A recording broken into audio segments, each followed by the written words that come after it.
This is the Conejo Open Space Conservation Agency meeting of March 14th. Would you please join me in the salute to the flag? Allegiance to the flag of the United States of America, to the republic for which it stands, one nation, God, indivisible, with liberty and justice. Thank you. May we have the roll call, please?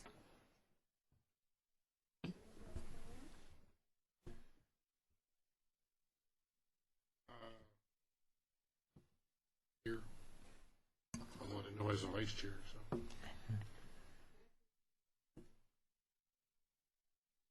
Here. Here. And for the record, I believe Director Fox is vice chairperson at this point in time. Any public comments? I don't have any cards, so let us go on to committee reports and announcements. And first one is on the recent Cosca Volunteer Corps activity. Ms. Austin? Thank you, Chair Skay. I'd like to direct your attention to a PowerPoint. First, I'd like to announce that in 2011, over 3,500 hours were contributed to by Cosca volunteers to benefit the open space and the trails in the Conejo Valley. So that's a huge number, and we're really grateful to all the volunteers who helped in 2011 and continue to help in 2012. So to update you on some of our volunteer corps programs, the Adopt a Trail program had 52 reports filed and 52 volunteer hours contributed. The Trail Watch program has 2 new members who joined in February, and they had 129 reports submitted and 264 volunteer hours contributed, and this is between November 2011 and February 2012. So, and then the non-native plant removal group has been really active since January. They've had 6 events, and 27 volunteers have contributed 176 hours, and they're really focusing on removing fennel, and this is a nice picture of fennel. Yeah, this was in Wildwood Plateau, and this is all gone now. You won't see this out there again, thanks to them. So they've done an amazing job. They've also been working in the Arroyo Conejo and Western Conejo Canyons open space. And the community outreach group did a trailhead outreach in Lang Ranch on March 3rd, and the 2 volunteers who were there talked to about 70 people. So it was a good turnout and good outreach event. And that's it.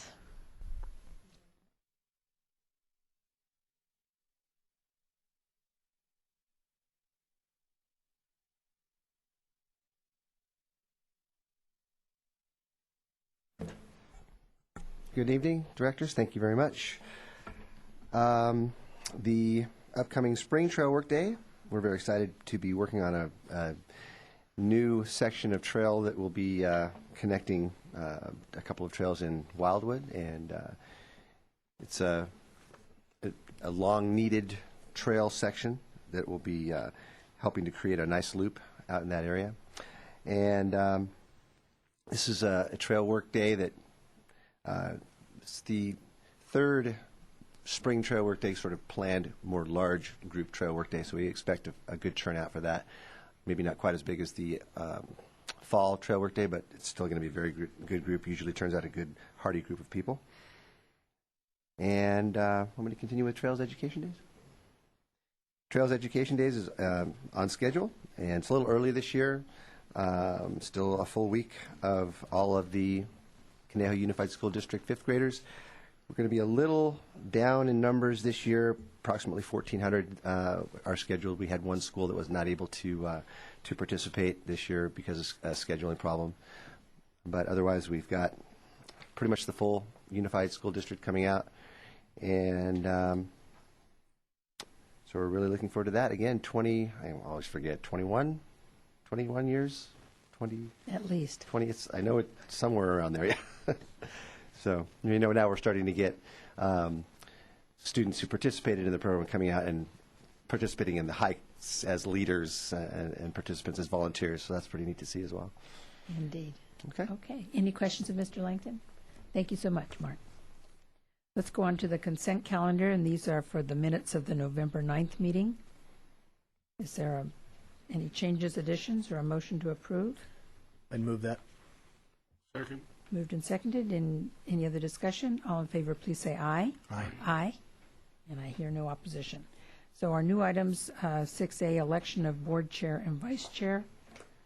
Are there nominations for chair? I would nominate Chair Skay for board chair.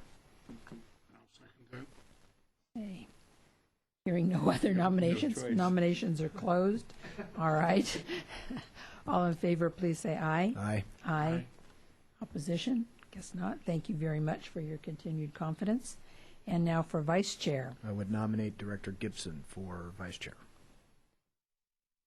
I guess I can second. I'll second. All right, I'll second. Spare you that. Obviously, our nominations are closed. All in favor of Director Gibson as vice chair, please say aye. Aye. Aye. And no abstentions or... Pressure is Yeah. off. All right.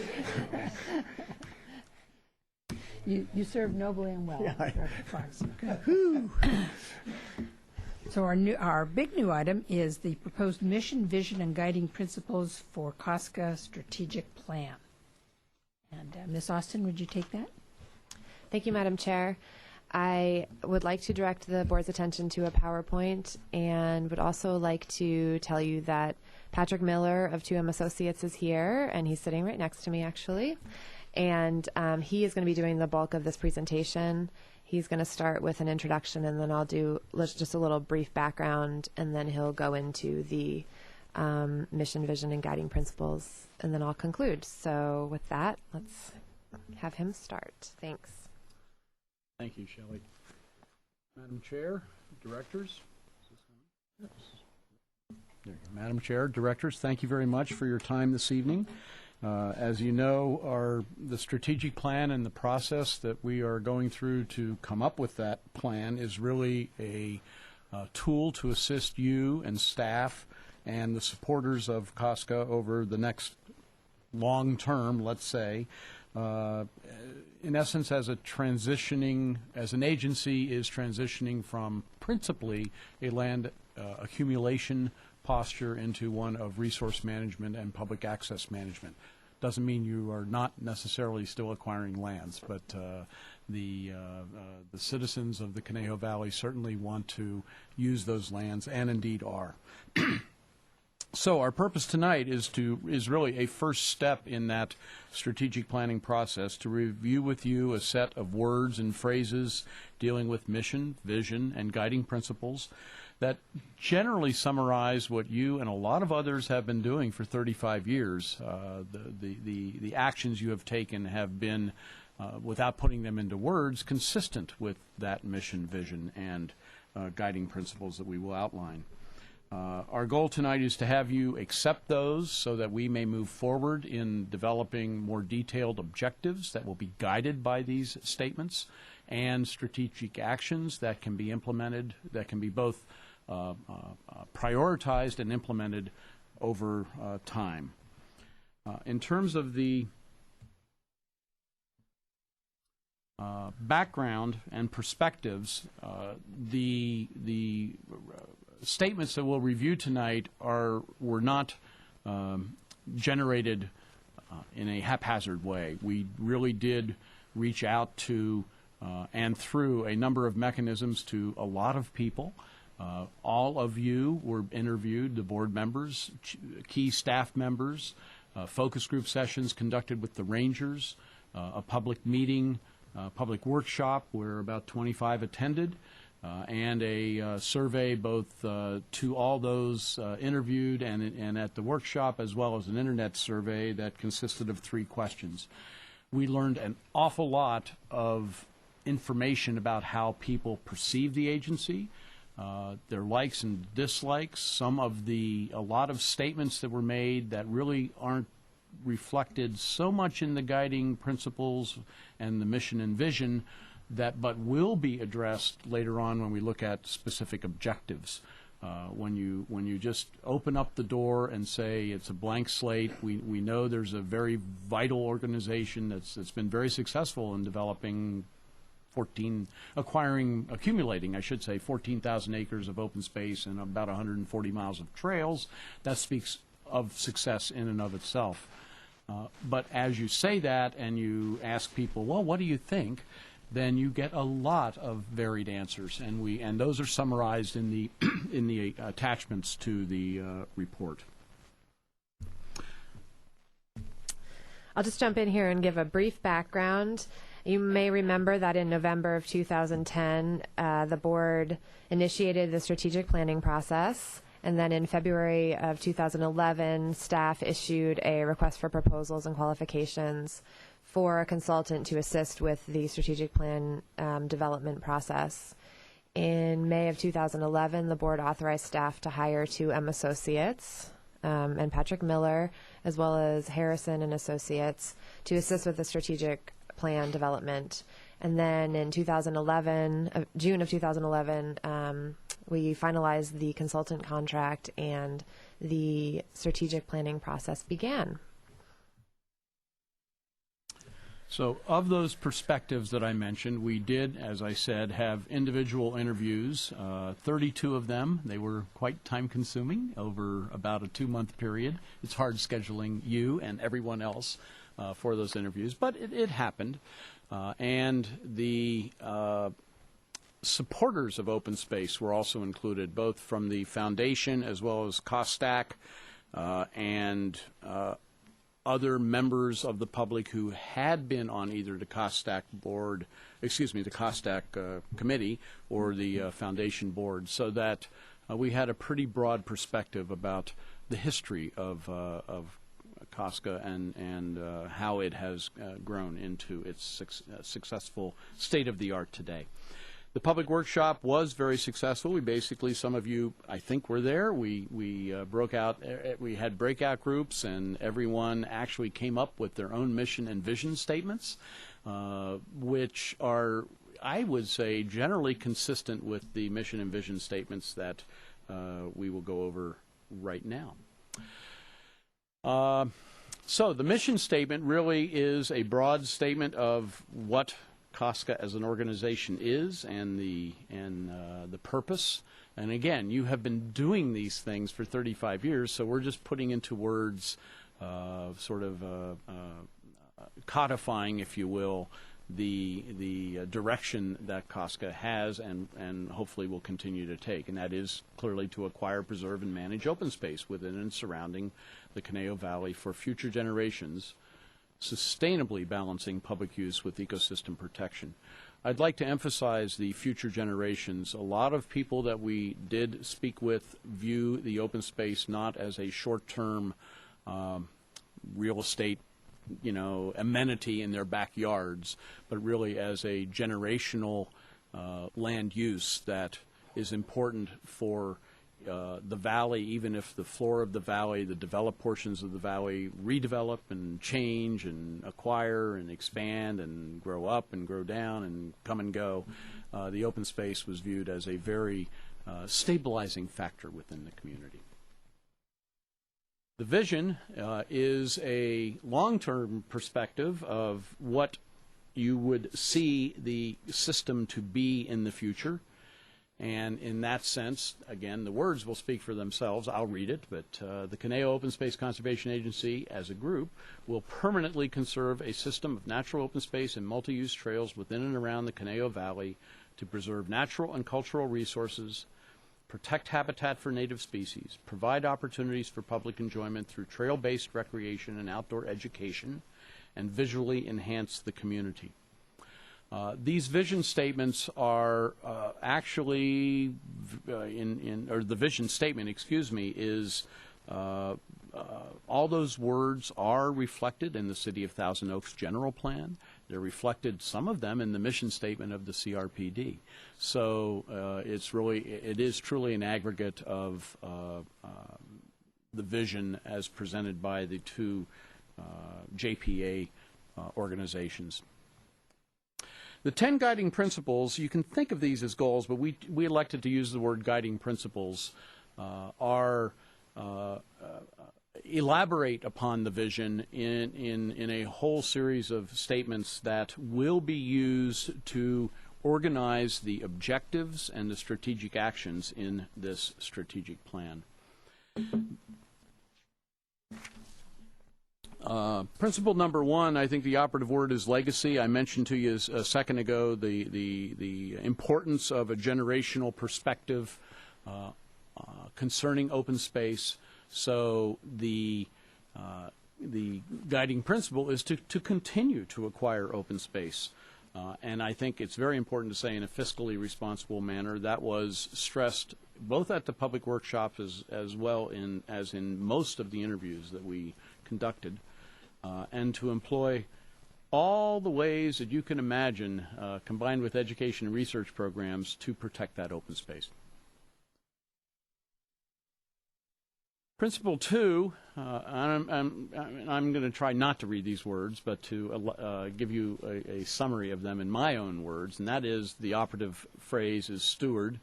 And I think the basis of this that we learned was everyone agrees that the health of the natural and cultural resources contained within these open space areas is absolutely key to the quality of the recreation experience that takes place.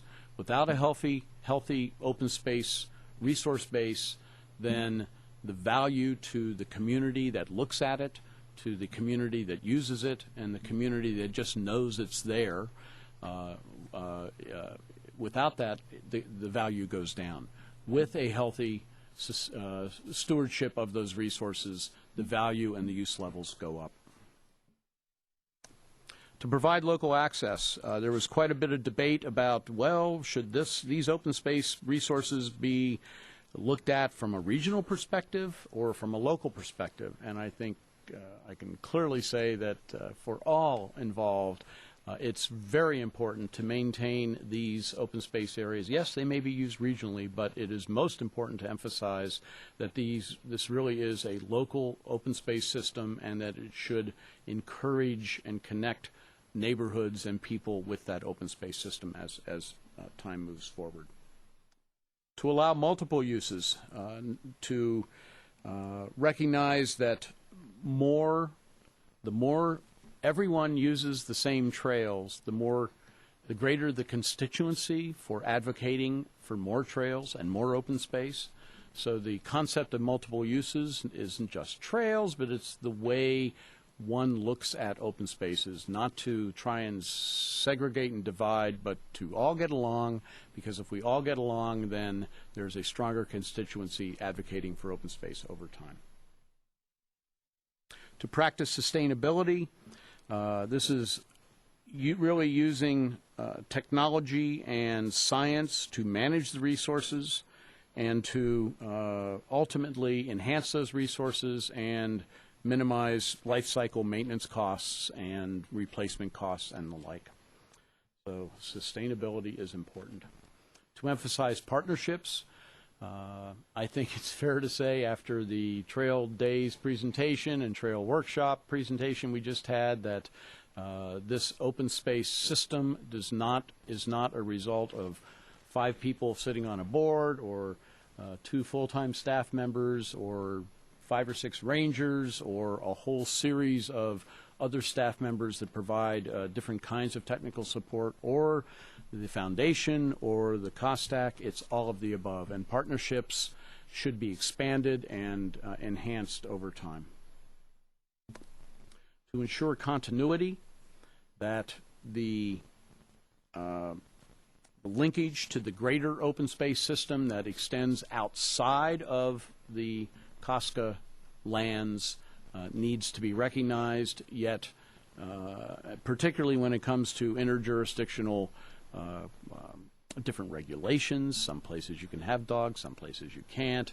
Let's just make sure, as to the greatest extent possible, that there's continuity within the system as well as clarity as you leave Cosca lands and go on to other managed lands that are in the public realm. Health and wellness really does speak for itself. 10, I'm sure you're all aware, 10 or 15 or 20 years ago, the idea of lethargy was really left to the older individuals sitting in front of the TV set, and we need to get them outside and get in better shape. Nowadays, it isn't just older individuals, it's all generations, particularly children with an obesity problem who's, except for maybe their thumbs, the more we can get people outside through programming and through accessible trails, then the better the health and wellness of the community. And indeed, if you listen to the president, the nation will be.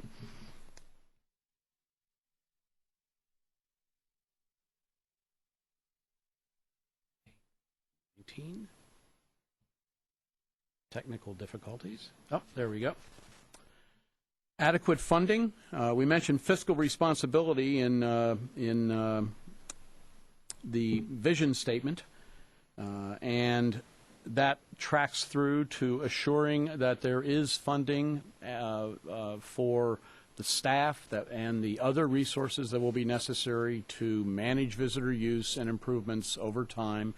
As more and more people use the system, that will require some more emphasis on assuring facilities are well signed, are kept in repair. If there's a restroom, a lot of surveys have shown that the greatest thing an agency can do to assure a sense of safety is have clean restrooms. So, but the more the restrooms are used, then the more you need to make sure there's funding to make sure they stay clean. So funding speaks for itself to a great extent. And lastly, management clarity.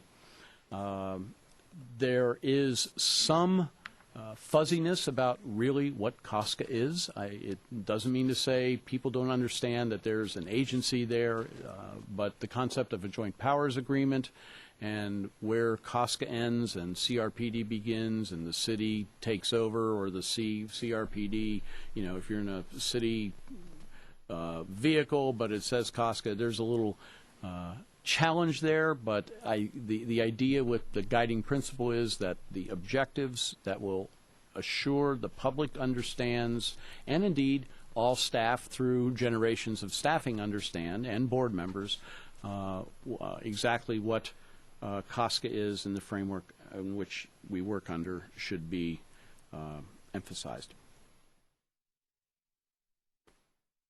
So, our jumping the gun a little bit, we will have a summary, but I want you to understand our next steps will be to listen to you this evening, answer any questions you have, of course, and to refine the mission and vision and guiding principles. Keep in mind these are a draft. They will remain a draft until you are presented a report for adoption. We will then identify over the next couple months specific objectives, develop strategic actions, really emphasizing the near term, which we're defining now as 0 to 5 years, because the most important steps will be the first ones that are taken. We will then prepare a draft plan for your review and comment and finalize that. Over time, it looks something like this, reading from left to right across the page. We are tonight reviewing the mission, vision, and guiding principles. As I said, from those we will develop objectives and strategic actions. We'll have another public review workshop scheduled now in July sometime. From those comments, we will develop a draft plan, bring it back to you in September for review.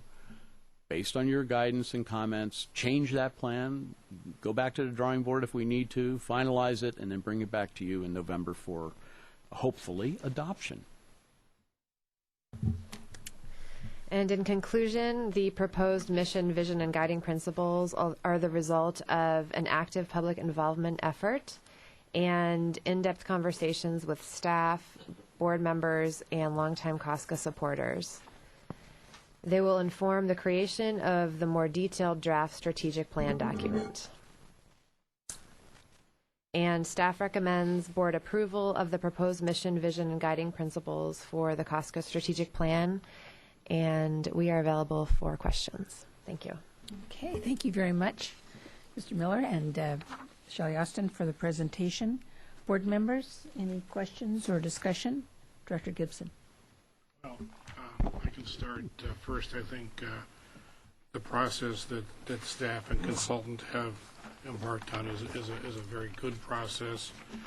I do recall sitting down with Mr. Miller, I believe, and going through the interviews a few months ago. It's been a little while, but and for the most part, I think you've captured a number of the issues and concerns that I had as we move forward.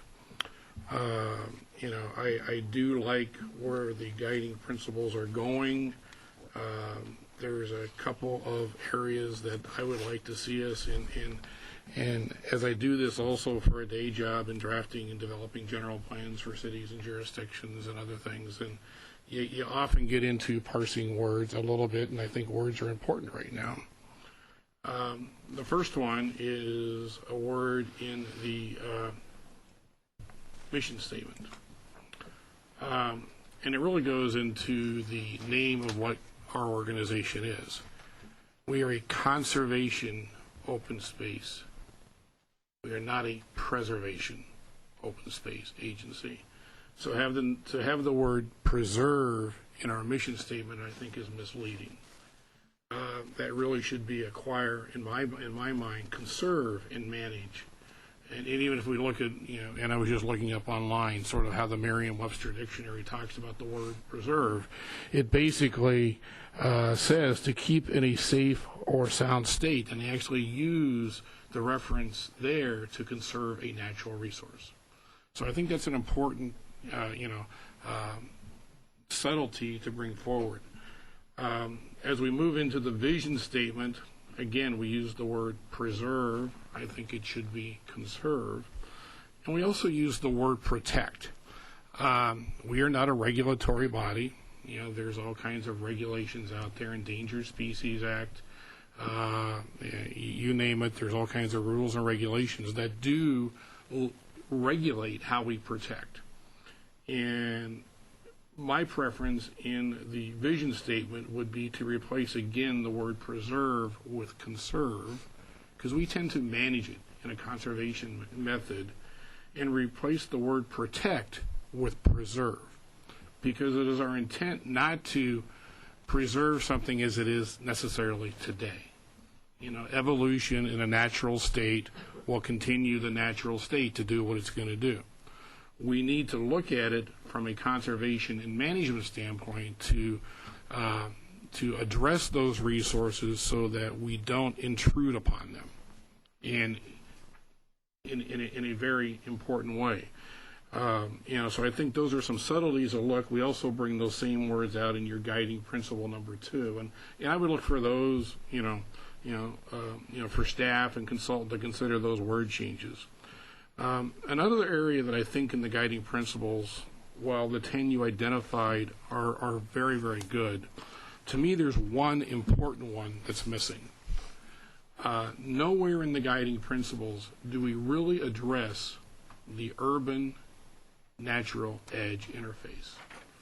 And I think what is really unique about the situation we have a community here, the city of Thousand Oaks and surrounding communities, 130, 140, 150,000 people in a very urban setting.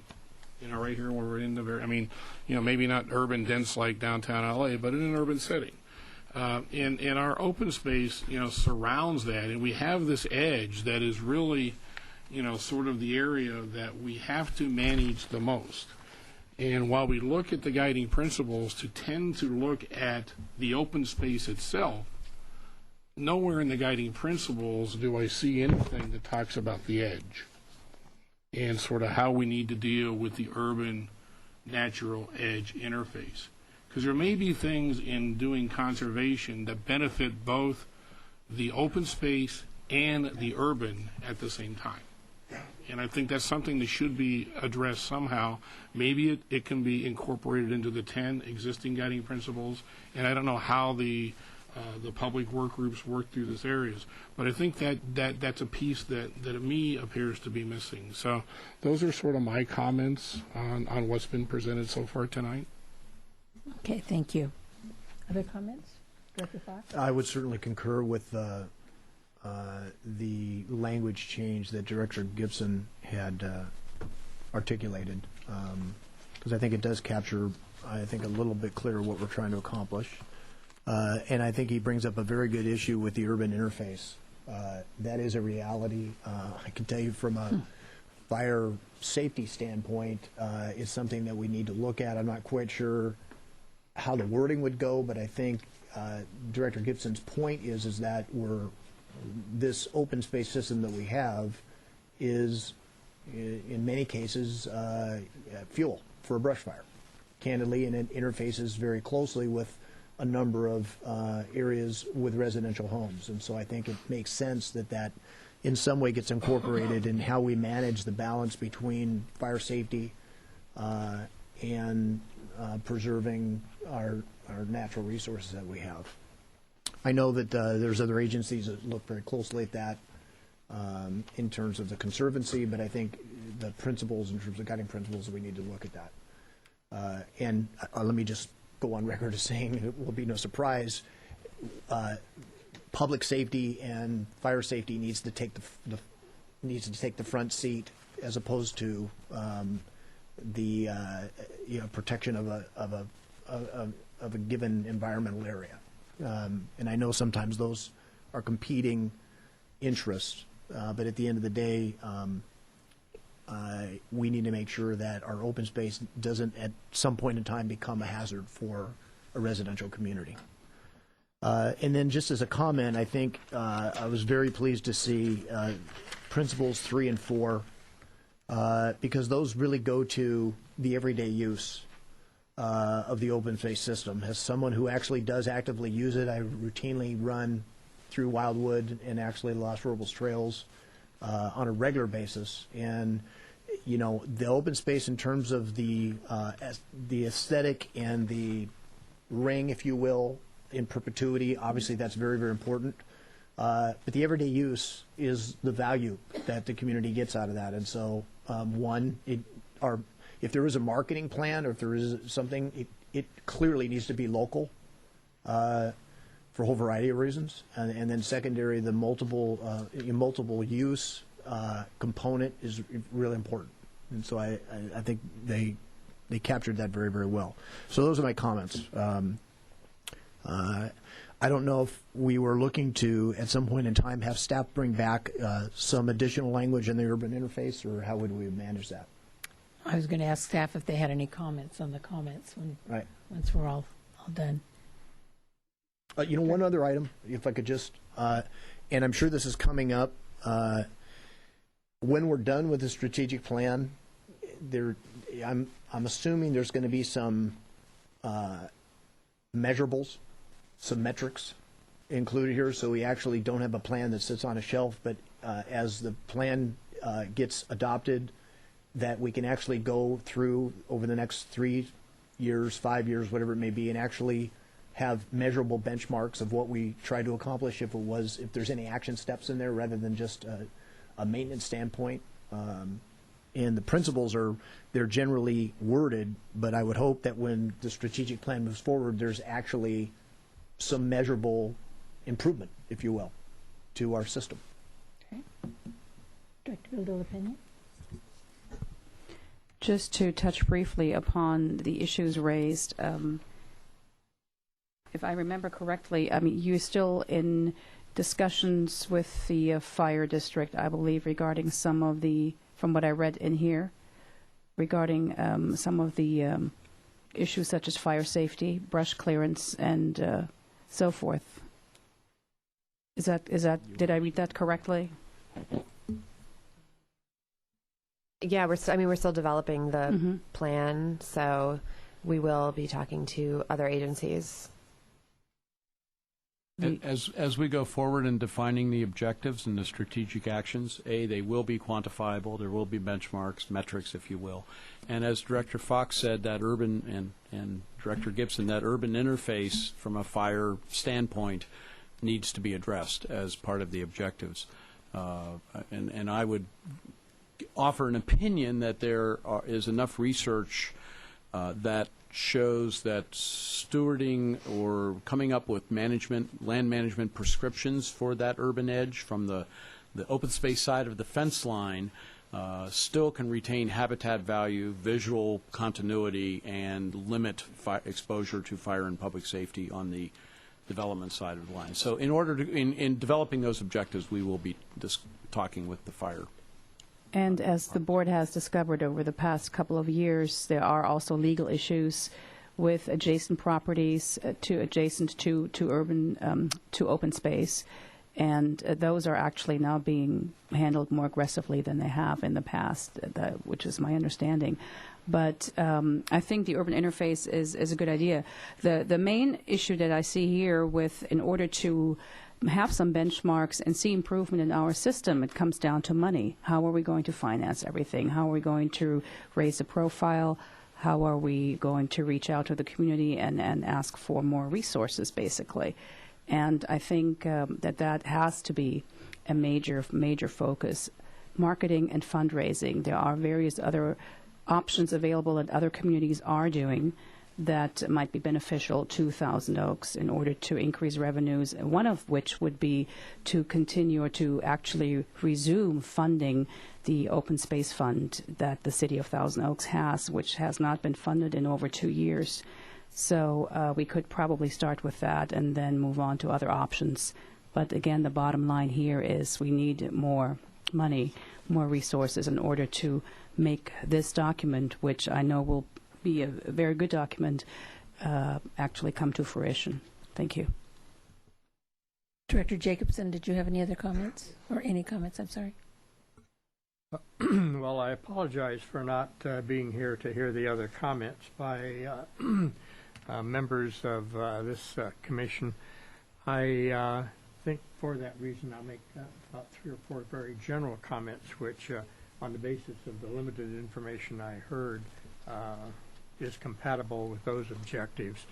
I have always said that I didn't want to see open space whose sole purpose was the preservation of the continuing backyard experience of adjacent residents. I wanted to see working open space where there would be an opportunity for people to go and participate and become involved.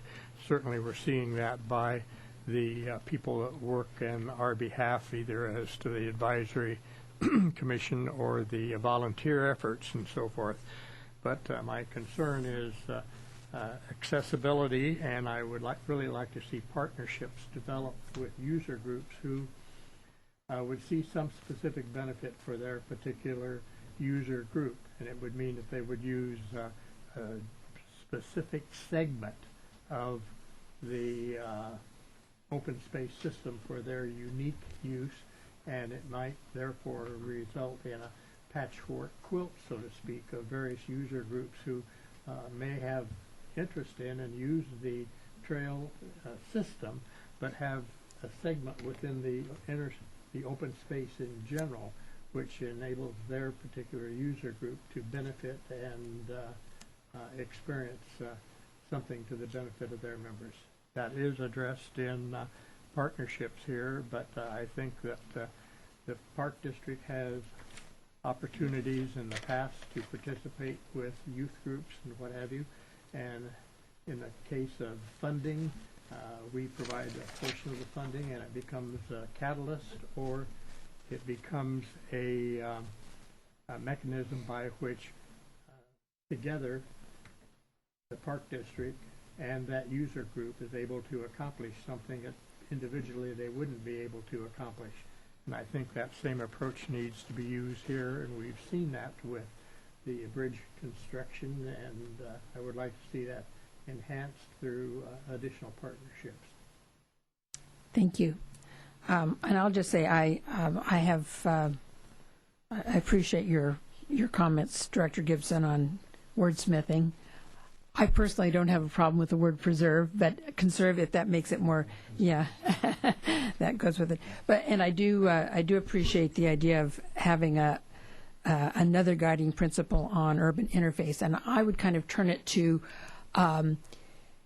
something that would encourage engaging those people, all the homes that are adjacent to open space, engaging homeowners and homeowners association in their role in protecting the urban interface and the larger Cosca ownerships. I don't think this is, we probably should have a whole session on fuel management and all those kind of issues, but I think we do want to stress that people do have a responsibility, the structure out to take care of their own property, their own houses, all those issues, and it's too much to put into a guiding principle, but I think maybe jumping off from that, urban interface issues that engage homeowners and the community in protecting and understanding that area, whether it's for fuel or for animals.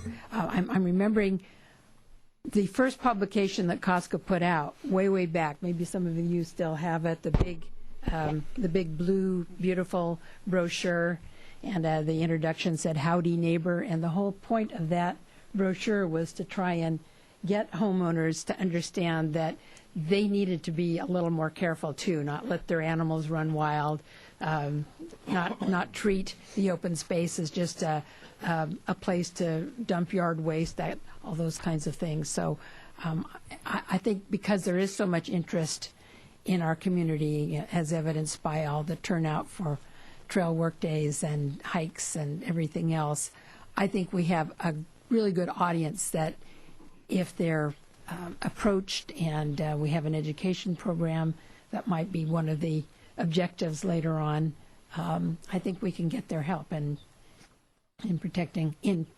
conserving our open space. One other point that I noticed in the questionnaires is that it looked like resource management and sustainability were probably had the most positive responses. Is that correct? Yes. Yes. Very interesting. Okay. Any other comments? Director Gibson. Yeah, I did want to follow up after Director Fox on one comment that he made, and also on a comment regarding funding that Director De La Peña brought up. We talked about sort of the fire hazards. I think something else that's an emerging issue, and we're getting into it here in Ventura County quite heavily, is stormwater management, how we deal with that. And again, as we look at that urban edge, we're being required more and more in the urban core to do things that we may have actually an opportunity in front of us. If we can look at how we manage urban runoff, okay, and how it affects this edge interface, we may have the ability to create wetlands. We may have the ability to start some mitigation banking, which could also turn into some sort of funding mechanism down the road, that allow us to do some of the other things and still keep true our mission and our values as to what we're doing. So, and I think those are some of the issues along with the fire hazards and other things. So we have to look at as we address this urban interface is that, we're not here in an island. We can't place ourselves in an island and think we have 15,000 open space that is an island in of itself too. It's how we work together to allow the urban core to exist. It's always going to be there, and how to get what we want to conserve, maintain, manage out of the open space, and make that to an opportunity to us, and that, and work in that direction. Something else that we may want to consider, and we've thought about it over at the Park District, is the possibility of maybe looking at some sort of establishment of a foundation that people can donate money to. Mr. Fox and I will go back several years on this when we looked at an open space district for the county. And part of that was to find a mechanism so that we get, organizations such as the Packard Trust or others that would not necessarily give to a government entity to give funds to that allow us to do stuff. So there may be some mechanisms, and we've done that at the Park District now. We're establishing a foundation this year. So there's just some other thoughts. Okay, thank you. We do actually have Caneo Open Space Foundation that it's not affiliated with Cosca directly, of course. It's a nonprofit, but Right. Okay. Are we ready to make a motion incorporating the comments or any other Sure. comments? No speaker cards? No speaker All right. cards. Then I'd Or move. unless staff, did you have any other comments that? Any I have responses? just a couple comments Okay, if you don't mind. on some of the comments here. So staff has worked with, excuse me, the Ventura County Fire District to encourage them to work with the residents to get residents to fire safe their own properties, especially next to open space, because we know that, the sparks can fly for miles, and it doesn't really matter, if you've cleared 100 feet or 200 feet. If a spark flies, the houses are in danger if they have all kinds of vines all over them and all that. So we've been working with the fire district with this Ready, Set, Go program, where they try to educate the public and help them to make their houses fire safe. And in terms of the objectives for the strategic plan, we can put something in there.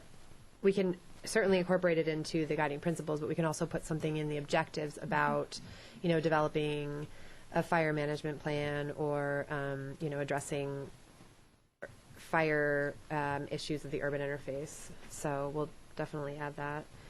And staff is also working with the Callegas Creek Group on the watershed management program, and they've been talking about the idea of using the open space as to catch the runoff, or something related to creating wetlands. So that's definitely been considered, and we can include something about that in the objectives as well. And regarding Director Jacobson's comment about developing partnerships, we have that as you mentioned, as one of the guiding principles. And we are always interested in developing partnerships, of course, as long as they are in line, obviously, with Cosca's goals of, protecting the land and the resources. And we would be extremely happy if the city contributed to the open space fund again. So we encourage that. And let's see.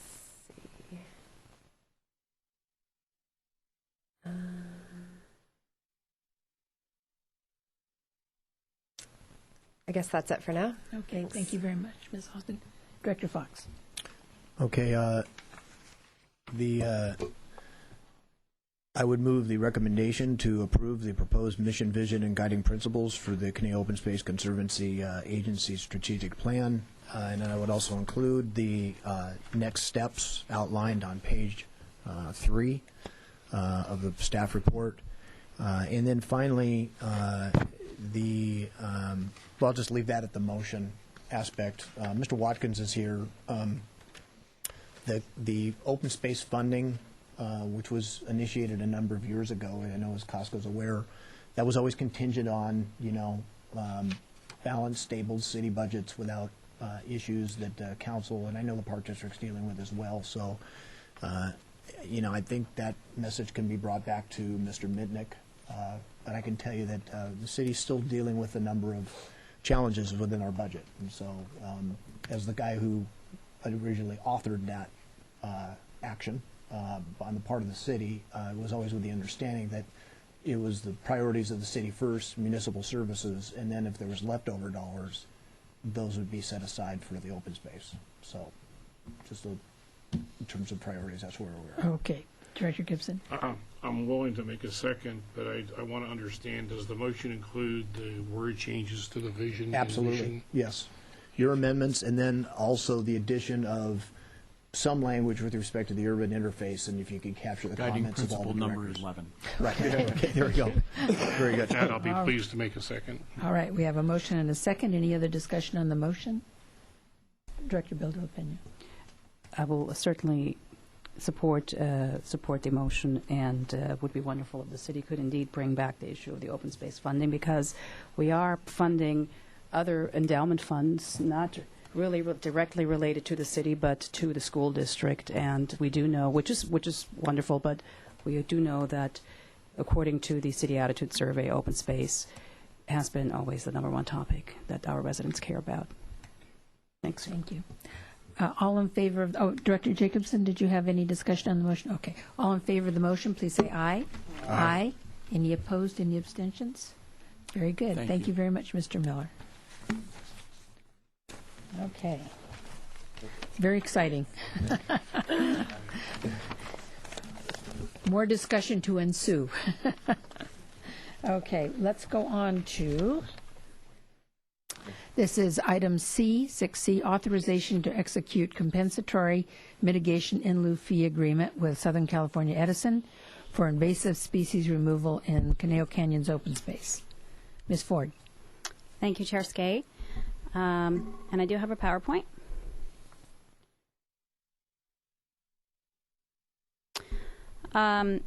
So Southern California Edison is currently, had been constructing a 9-mile long 66 kV subtransmission line stretching from Newbury Park to Moore Park. I say that because the project is currently on hold, expected to be on hold until September. But they had started for several months last summer. For this project, they are replacing towers within their existing easements and right-of-ways. They're basically adding an additional line to a set of towers that already have lines on them. And so because they're adding an additional line, they need to upgrade the size of the towers to accommodate that. And this subtransmission line passes through the city-owned and Cosca-managed Conejo Canyon's open space. And as part of this project, there was an incident in which excessive grading occurred in terms of the construction of some of the pads for installation of these new poles. And this was in August of 2011 on the SCE road that starts at the city's Municipal Service Center and goes out to the Western Plateau. The excessive grading occurred at what SCE calls towers 38, 39, and 40. A contractor working for SCE kind of went a little bit outside the boundaries of the planned grading and pushed a lot of dirt down the slopes over the side, creating very steep, unconsolidated, and unstable slopes. The native vegetation, which is coastal sage scrub in this area, was covered by dirt and rocks, and a number of very large boulders were deposited within an ephemeral drainage, which is within the jurisdiction of the California Department of Fish and Game. And it's on city property managed by Cosca. About 0.5 acres was impacted for total acreage, and SCE immediately notified the city, Cosca, and California Fish and Game about the incident, and we held a number of meetings and conference calls about what to do next. This map shows the vicinity of the 3 towers where these grading impacts occurred. You can see the city's Municipal Service Center here where I'm indicating with my mouse, and this is the SCE access road heading out to the Western Plateau. This is Tower 40 in red, Tower 39 in green, and Tower 38 in yellow. This photograph shows Tower 40, the area below Tower 40, which is the smallest impacted area. As you can see, the dirt here is covering a small amount of vegetation. This is not a very large impact area. This photo shows Tower 38, actually. You can see this is a very large section of the hillside where the material is covering the vegetation. I don't have a photo of 39, but it's very similar to this, what happened here at 39. Sorry, 38 and 39 look very similar. This image shows a close-up of one of the slopes. You can see a number of rocks that ended up down at the bottom of the slope. This is the drainage down here, and in a number of areas the rocks ended up in the drainage. Because the rainy season was approaching, SCE immediately covered the slopes with white tarps, and the Fish and Game Department directed SCE to complete a streambed alteration agreement. As part of this streambed alteration agreement, the Fish and Game Department is requiring SCE to perform primary mitigation, which means they need to restore the damaged areas. That's about, as I mentioned, 0.5 acres. And in addition, the SCE also has to complete compensatory mitigation at a 3-to-1 ratio of acreage to the acreage that was damaged. And so that would be for a total of 1.5 acres. This image shows the white tarps that were installed on the slopes. and these were on the slopes for all winter until just a couple weeks ago. SCE had two options for completing the compensatory mitigation. They could have hired somebody to do it, off-site mitigation, or Fish and Game offered them an option to work with Cosca and to pay Cosca an in lieu fee to allow Cosca to do invasive species removal on our property nearby. And so, working with SCE, we developed an agreement for this option. The agreement, as you'll see, it's on page 144 of your packet. And in it, it proposes that SCE will give Cosca $19,500 to remove invasive vegetation within the same subwatershed as the areas that were damaged. As part of this plan, Cosca will target arundo, fennel, and probably some fan palms within the Conejo Canyons open space, and we'll be following the recommendations that were outlined in the Conejo Canyons open space management plan. To do this work, we'll have Cosca Rangers supervising crews of volunteers and also some CCC-type work crews. We will receive the fee within 3 days after the agreement is signed by all parties.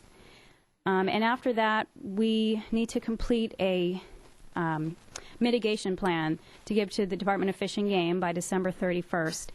Now, because in our case we're not we don't have a lot of experience in doing this type of mitigation, and we've been working with Fish and Game. They understand our staff limitations, and the mitigation plan needs to be no longer than 1 page. So it's a very brief type of mitigation plan compared to what, for example, a professional restoration group would have to prepare for Fish and Game. And we really appreciate that they're willing to be flexible with us on this to reduce the burden to staff. The mitigation work needs to begin by September 31st of next year. And we have to remove invasive species from at least 1.5 acres. We do need to complete annual reporting and then prepare a final report, again, just a 1-page document in each case, and probably also with some photographs. So in terms of the primary restoration work, the repair of the actual damaged slopes, SCE began this work just a couple weeks ago on March 5th. They removed the tarps and immediately did some soil compaction on the slopes to stabilize them. They've hired Wildscape Restoration to revegetate the hillsides. And last week, Wildscape Restoration hydroseeded with native vegetation. They've covered the slopes with jute netting, and this week they've been working on installing irrigation systems, and I have some photos. This shows the compaction work. One of the key things required both by Cosca and by Fish and Game is that we didn't want any machinery to go down the slopes or to go into the drainage. So as you can see, the machinery is parked up at the top of the slope, and they lowered a roller on a wire down the slopes, and this is how they did the compaction. Very minimal impact. There were also silt fencing at the bottom to prevent any additional material from falling down the slopes. This is the area where, on Tower 40, where the road is, this is right next to a road. They use the direct method of compaction directly from the machine. Then this shows the hydroseeding that they did. And then finally, this photo shows the initial installation of the irrigation systems. The irrigation will be in place for a couple of years because the vegetation has the best chance of reestablishing if it's watered. And to do that, they also have installed these water tanks, which will be filled by water tanker trucks every week or two, depending on the need. This shows one of the tanks as installed. And this is how the slopes currently look with the hydroseeding and the jute netting. This picture was taken just a couple days ago. So Wildscape Restoration, on behalf of SCE, will continue to follow up and monitor the damaged areas for at least 3 years. Fish and Game is going to require at least 60% vegetative cover. and that would be surviving after at least 1 year without irrigation. And for Cosca's offsite mitigation, we are going to continue to work with SCE and Fish and Game. We're also going to continue to work with Wildscape Restoration to monitor the primary restoration to ensure that all of these are completed to everyone's satisfaction. So with that, the staff recommends that the board authorize the board secretary to execute the in lieu fee agreement with SCE. Thank you, Ms. Ford. Questions of staff? Director Gibson. Kristen, you indicated that staff has only limited experience doing some of this work. What were you referring to? That's a good question. Thanks. We do have experience removing invasive species. However, we have very little experience managing a mitigation project under the jurisdiction of the Department of Fish and Game. We haven't really done a whole lot of these types of projects, and in fact, we have been talking to Fish and Game about they are interested in knowing if we're interested in receiving other off-site mitigation projects from other agencies as the need arises in the future. I think we can use this as a test of that, and it would be a future source of funding for us to complete other invasive species removal projects in the future. However, Fish and Game usually does require a number of monitoring and reporting requirements that can be quite a burden. And with our limited staff, we're not sure if we can do that. In this case, they're giving us a pass on a lot of that because it's a special situation and they understand that we don't have the staff to do that. So it's something that we're going to have to learn from, and we'll see how this goes, possibly to use it as a model in the future. I know that here in the county, the Ventura County Resource Conservation District is doing a fair amount of this same type of removal on similar scale and even larger scales. Have you been in contact with them at all on what their programs are? We have, and in the past we've worked with their staff on tackling some of the lesser known plants, for example, artichoke thistle. However, our volunteers have been doing a great job, as you saw the photos, removing fennel and mustard, and we have in the past done a rundo mainly through hiring outside groups to do that. But so we do have some experience. We certainly are always open to learning from other groups. Yeah, because I know that they are doing a rundo and tamarisk removals in a number of drainages throughout the county. They may also, be an avenue to just secure some other advice on putting together some of the paperwork and documentation.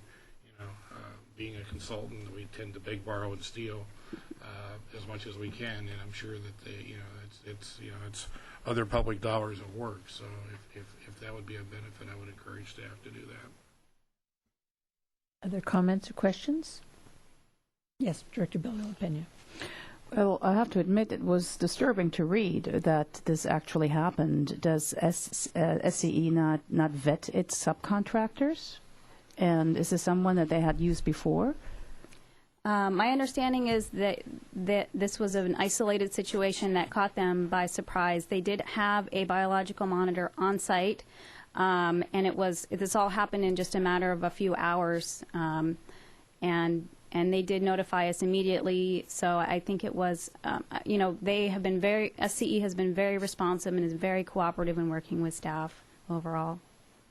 And you mentioned at the beginning of your presentation that work will not resume until many months from now. And is that to give this a little bit more time to recuperate?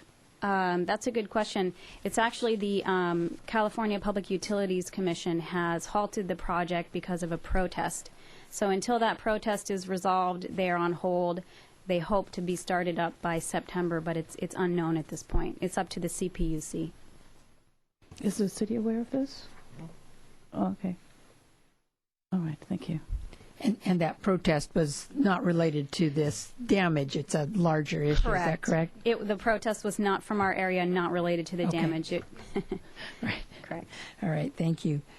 Do we have a motion? Director Bellino-Pena. Move staff recommendation. Okay. If there's Second. Seconded by Director Gibson. Any other discussion on the motion?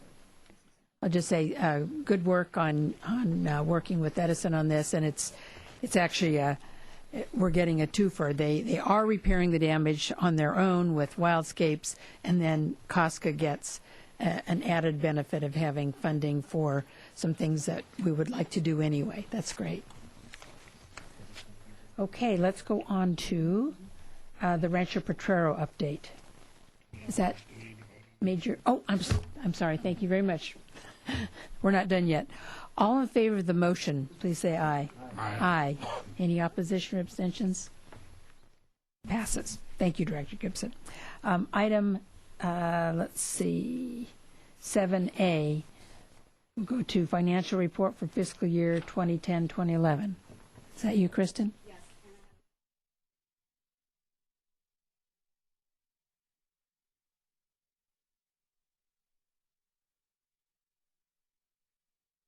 Me. On page 155 of your packet, you have a copy of the Cosca's annual financial report, and this is for FY 10-11, prepared by the city's finance department and audited by Lance, Saul, and Lungard, LLP. Just a brief highlight of the report. This year, our net assets total just over $68 million. And that's comprised of $67 million worth of land assets and almost $1 million in cash and investments. And the $68 million is actually a $2.2 million increase from last fiscal year, primarily due to the transfer of the Rancho Potrero property from MRCA to Cosca, and that being reflected on our books. And I'm available for questions. Questions? No questions, I'll move the staff recommendation. Information Okay, only. very good. All right. Even better.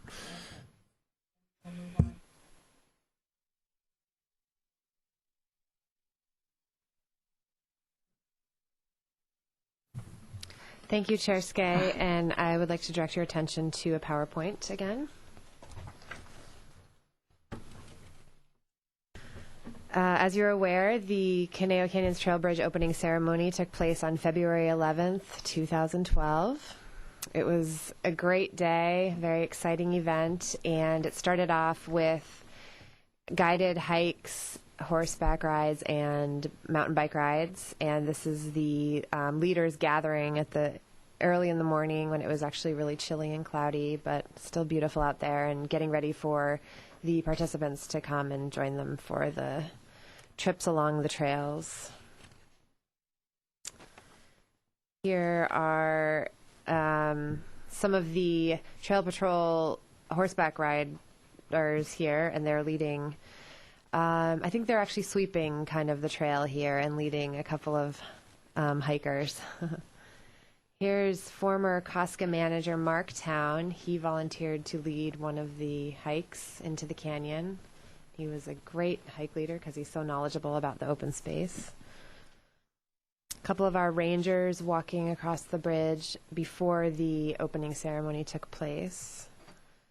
And Kristen Ford kicked off the opening ceremony, which was on the bridge. And some brief speeches were given by Mayor Jackie Irwin, Chair Skay, in the hat there. You almost don't recognize her. Got my shades. Conejo Open Space Foundation President Julie Osborne Gorley. And here is the actual ribbon cutting with Mayor Jackie Irwin, Chair Skay, Council Member and Board Member Claudia Bill de la Pena, CRPD Board Member Susan Holt, and CRPD Board Member and Cosca Board Member Mark Jacobson, and CRPD Board Member Ed Jones. So we had a great attendance at this event, and the ceremony was followed by a big barbecue that was prepared by the Cosca Rangers. They did all the shopping and cooking and site preparation, and they were great. And people getting their food. It was a really nice spread there. And people visiting the foundation table and the Cosca table to get more information. Here are a few of our trail patrol leaders. Actually, the program coordinator is Jack Dwyer. He's in the middle there, and then the two people on either side are members of the trail patrol. They're taking a break after they were busy. They guided some bike rides, and then they provided sweep of the trails to make sure everybody made it back to the ceremony and the barbecue.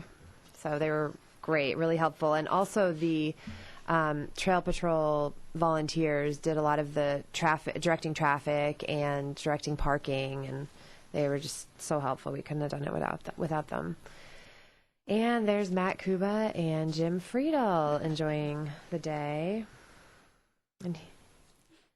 And here are all of our Cosca Rangers looking happy, and they did a great job that day. Here is the new kiosk that they put up on the west side of the bridge.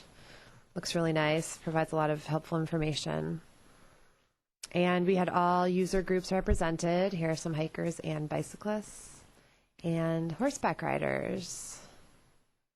And some more trail patrol and hikers. Bridge.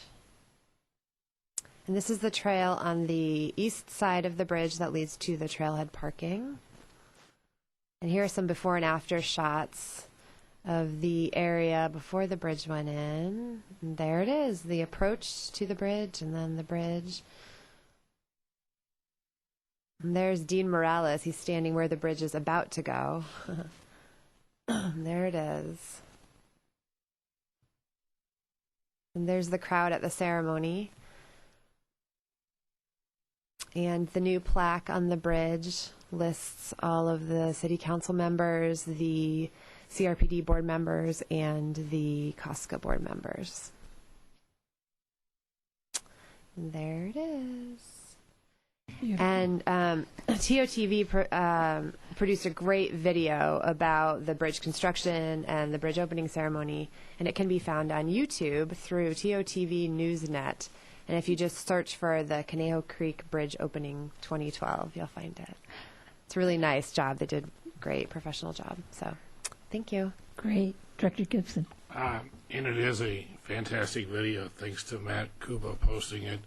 A number of us were waiting for flights at the Dallas airport and watched it. And even people we didn't know, when the part of the video came up where they showed the cranes placing the, people, you got to be kidding me. What's going on? I won't say world, it's nationally renowned video now. So. Okay. It was a wonderful day. I mean, obviously an incredible project, but I was very impressed with how many people from the community came out. I think a good time was had by all, for sure. Thank you very much. Any other comments? Okay. We will go on to the Rancho Potrero update. Mr. Kuba? Mr. Friedel. Yes, I'll go ahead and take that. Just very briefly, if you recall, Rancho Potrero is now under the control of Cosca, and to that end, we are working to add some public access amenities to Rancho Potrero. The status of the project is that adjacent to the equestrian center that is right along Lynn Road, Potrero Road, just west of that, we plan a public parking area, and we call that Area 5 from the specific plan, if you remember. And that's the area where we've been focusing. We have completed the wet utilities, the wastewater and water. They're in the ground and to the site. And we did that over this past winter or fall. And when October rolls around again, we'll be able to work on the rest of the improvements. We do have a limitation on when we can work on site because of a grasshopper sparrow. So our work window is October to February. A grasshopper sparrow. So we'll be picking up the parking area improvements in the fall again, but that should make for improved public access, a restroom, some parking, trailhead parking, so that in addition to the equestrian users that really get to enjoy it, then folks walking and biking and whatnot will be able to use the rest of Rancho Potrero more conveniently. So that's where we are. Mr. Kuba, if you'll tell us about recent Ranger Operations. I will, and good evening. Thank you for listening. And I know everybody will be shocked, but I have a PowerPoint. He does. I do. We've been doing a lot of trail work. We've had some good opportunities. We've actually have a couple seasonal workers from Cal State Channel Islands. We've hired some students, and they're able to work 1 or 2 days a week. And so we've been getting out and doing some extra good trail work, and we're really happy with that situation. We had an illegal campsite that we had to clean up over in the Westlake Village area. It was a very significant campsite, and took a better portion of a day and about 5 truckloads to get all the recyclables out. A couple months ago, we got a critter cam, and we've been posting it around the open space, and we picked up some critters, but we put it at a choke point of a trail here.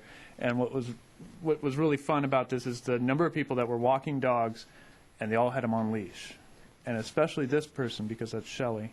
It was just such a shock to go through the critter cam after 2 weeks. You're flipping through pictures, and there's Shelley, and with the dog on a leash. That was good job, Shelley.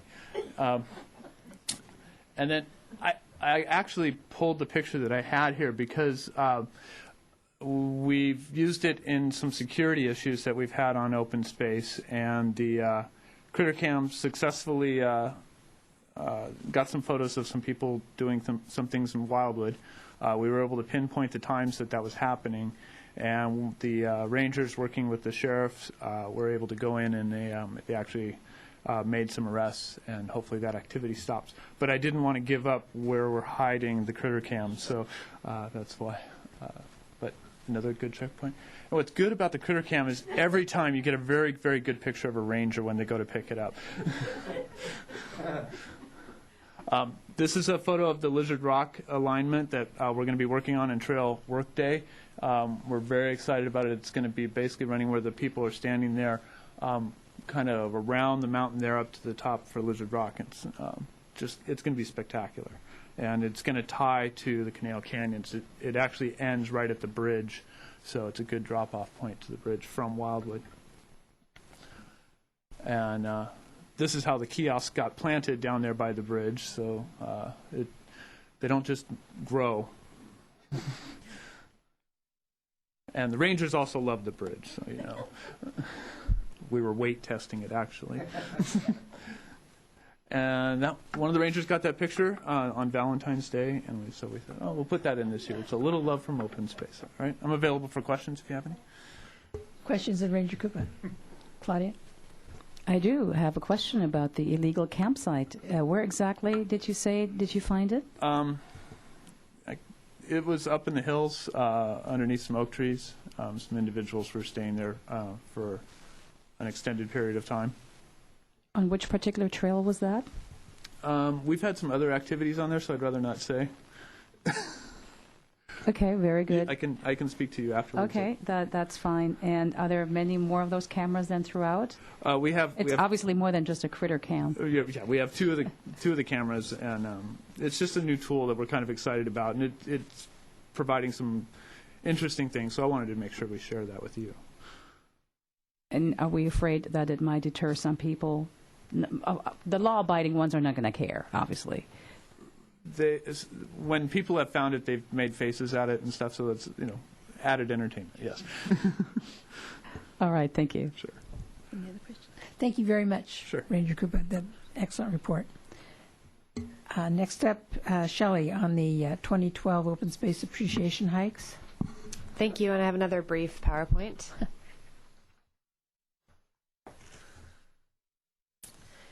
The Open Space Appreciation Hikes are monthly hikes sponsored by the Canal Recreation and Park District. They're free to the public, and they provide an excellent opportunity to explore Cosca's open space trail system.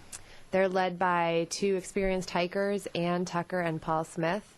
And Ann Tucker and Paul Smith are co-coordinators of our Trail Watch Volunteer Corps program, and Paul Smith is a member of Cosca.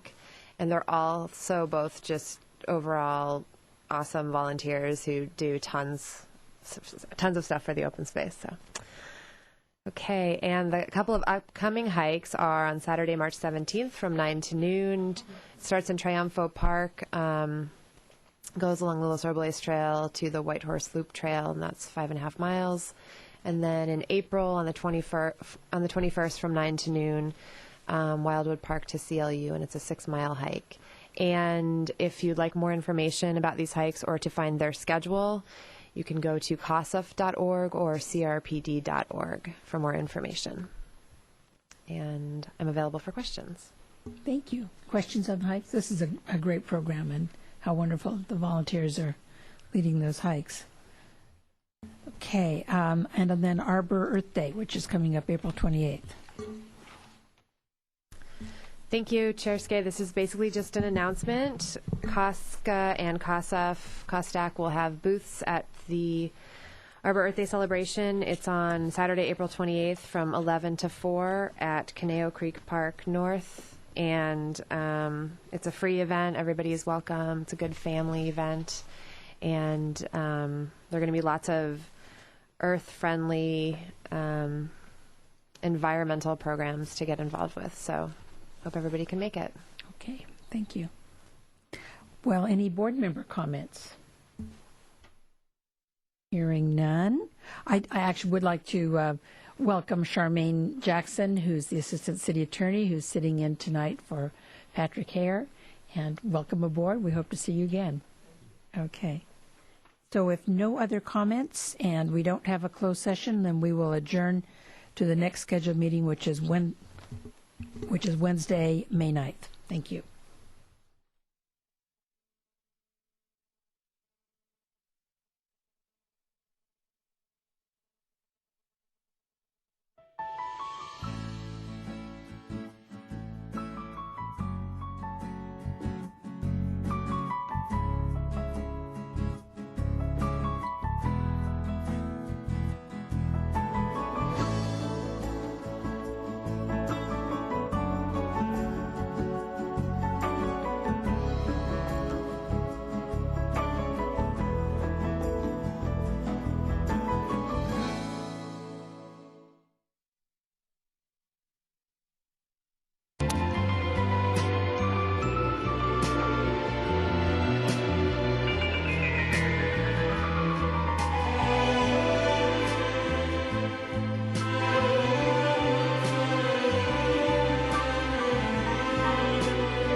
Funding for this program is provided by Annenberg CPB to advance excellent teaching.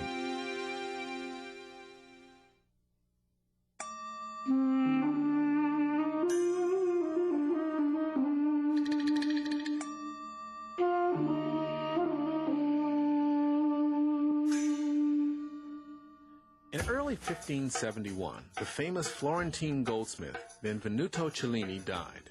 Part of his legacy was a gold salt cellar commissioned by the French monarch Francis I. Cellini's death, as well as the beautiful salt cellar, can both be seen as metaphors for the ending of one world and the beginning of another. For 1571 marked the year that trade first became a global phenomenon. Cellini's salt cellar, as beautiful and golden as it is, depicted Europeans sitting on top of the world.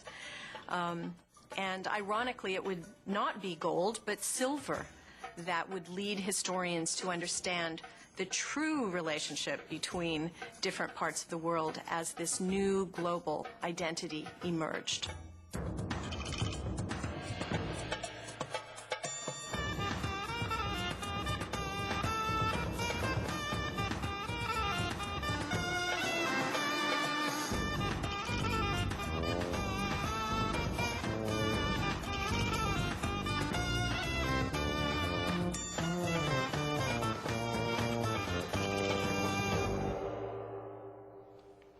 On the shores of East Africa, the Indian Ocean still washes up shards of 16th century Chinese porcelain. In Mexico, centuries-old Japanese screens decorated with European images are on display in museums and galleries. In China, collectors can still find ancient Mexican silver pesos.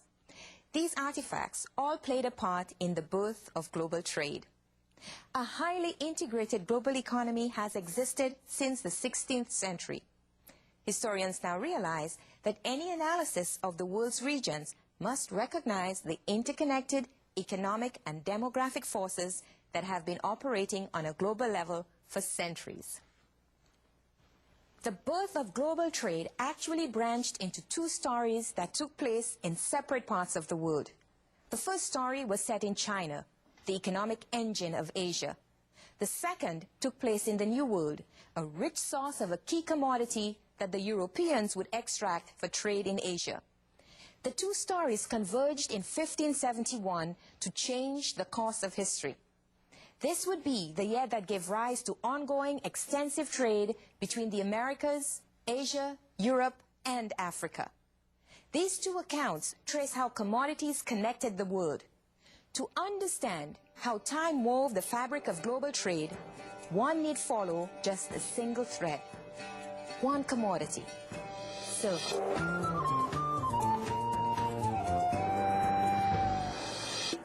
Before the 16th century, the world's four main monetary substances were silver, gold, copper, and various shells. Each flowed independently with distinct regional markets on every continent. But it was the demand for silver which finally created an all-encompassing network of global trade. And that demand originated in China. Well, Europe was really on the periphery of world trade at this time. In the 15th century, Europeans were intermediaries.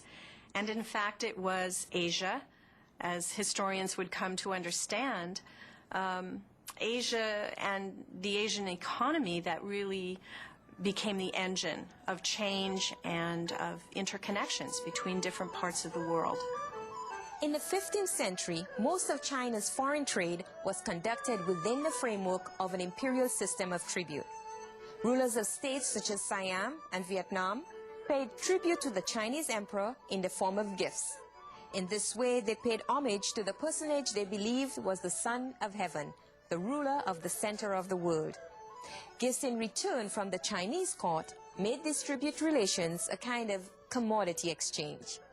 It would be a large mission. It would vary depending on the size of the country and the wealth of that particular country, but say the ruler of Siam would be interested in presenting himself in as powerful a way as possible to the Son of Heaven, to the Chinese emperor. So they would bring an entourage of people displaying their wealth and power. The Chinese had been linked to Mediterranean Europe since their first trading expeditions in 138 BCE.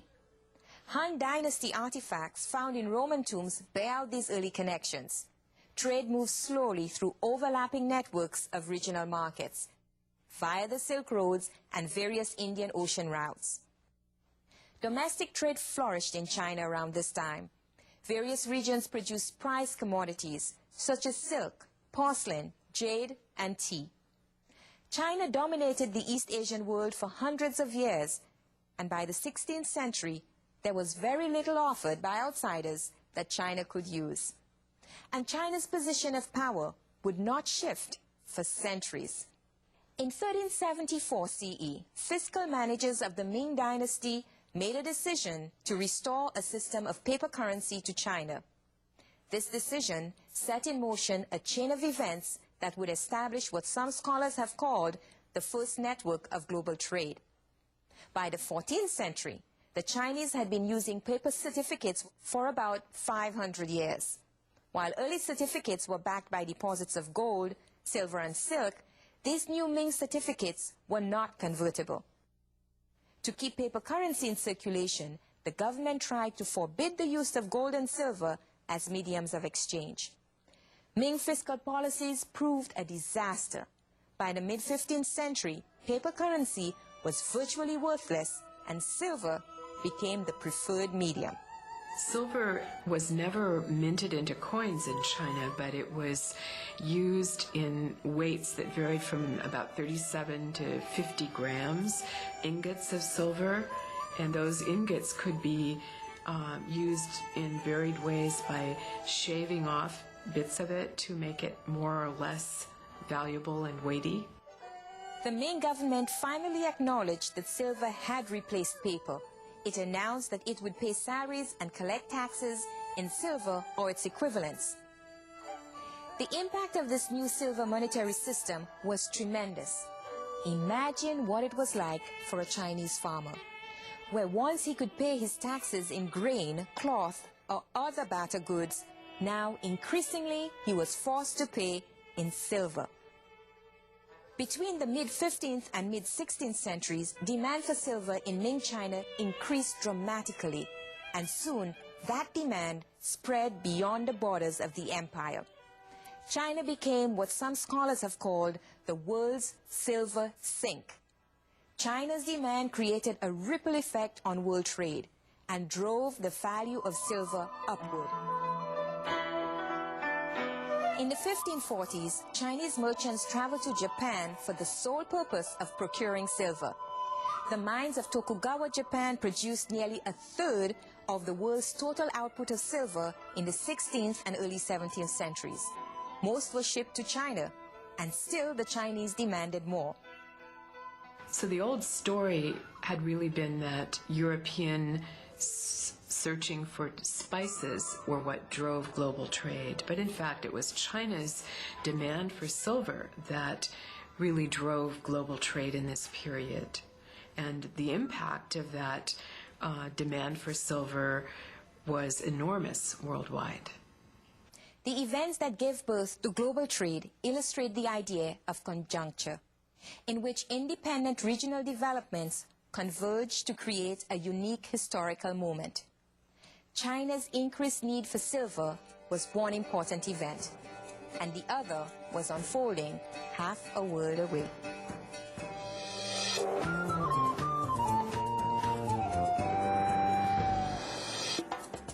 By the 13th century, the Crusades and the Mongol invasions had integrated Europe into the wider world. It was around this time that Europeans found themselves on the periphery of well-established trade routes. The land barrier of Central Asia prevented traders from dealing directly in East Asian markets. In the 15th century, new ship designs and navigation techniques allowed Europeans to bypass overland routes. However, though European demand for Chinese goods like this porcelain was high, they had virtually nothing to trade that China wanted. That all changed with the discovery of silver in South America. In Peru, the Spanish controlled the richest silver mine in the history of the world, Potosi. For a time in the 16th and 17th centuries, Potosi was the largest city in the Americas. At its height, Potosi had a population of 150,000, more than any city in Spain itself. Potosi structured the economy of most of Spanish South America around its needs and desires, including the labor of the 50,000 Indians who were brought to Potosi from distant provinces to work in its mines.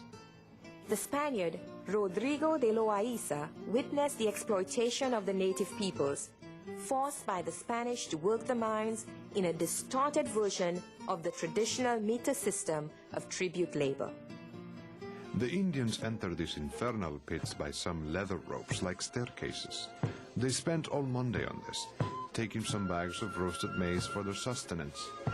Once inside, they spend the whole week in there without emerging, working with tallow candles. They are in great danger inside there, for one very small stone that falls injures or kills anyone it strikes. If 20 healthy Indians enter on Monday, half may emerge crippled on Saturday. When Peru's Indians refused to volunteer in sufficient numbers to work in the mines of Potosi, the Spanish Viceroy Toledo revived the old Inca Mito labor service, but for new purposes. Now, not for public works for the ruler, but rather for hard, dangerous labor in the mines for private entrepreneurs. Gone, too, now was the ruler's reciprocity, which assured that the Mitayo and his community got something back in return for his labor.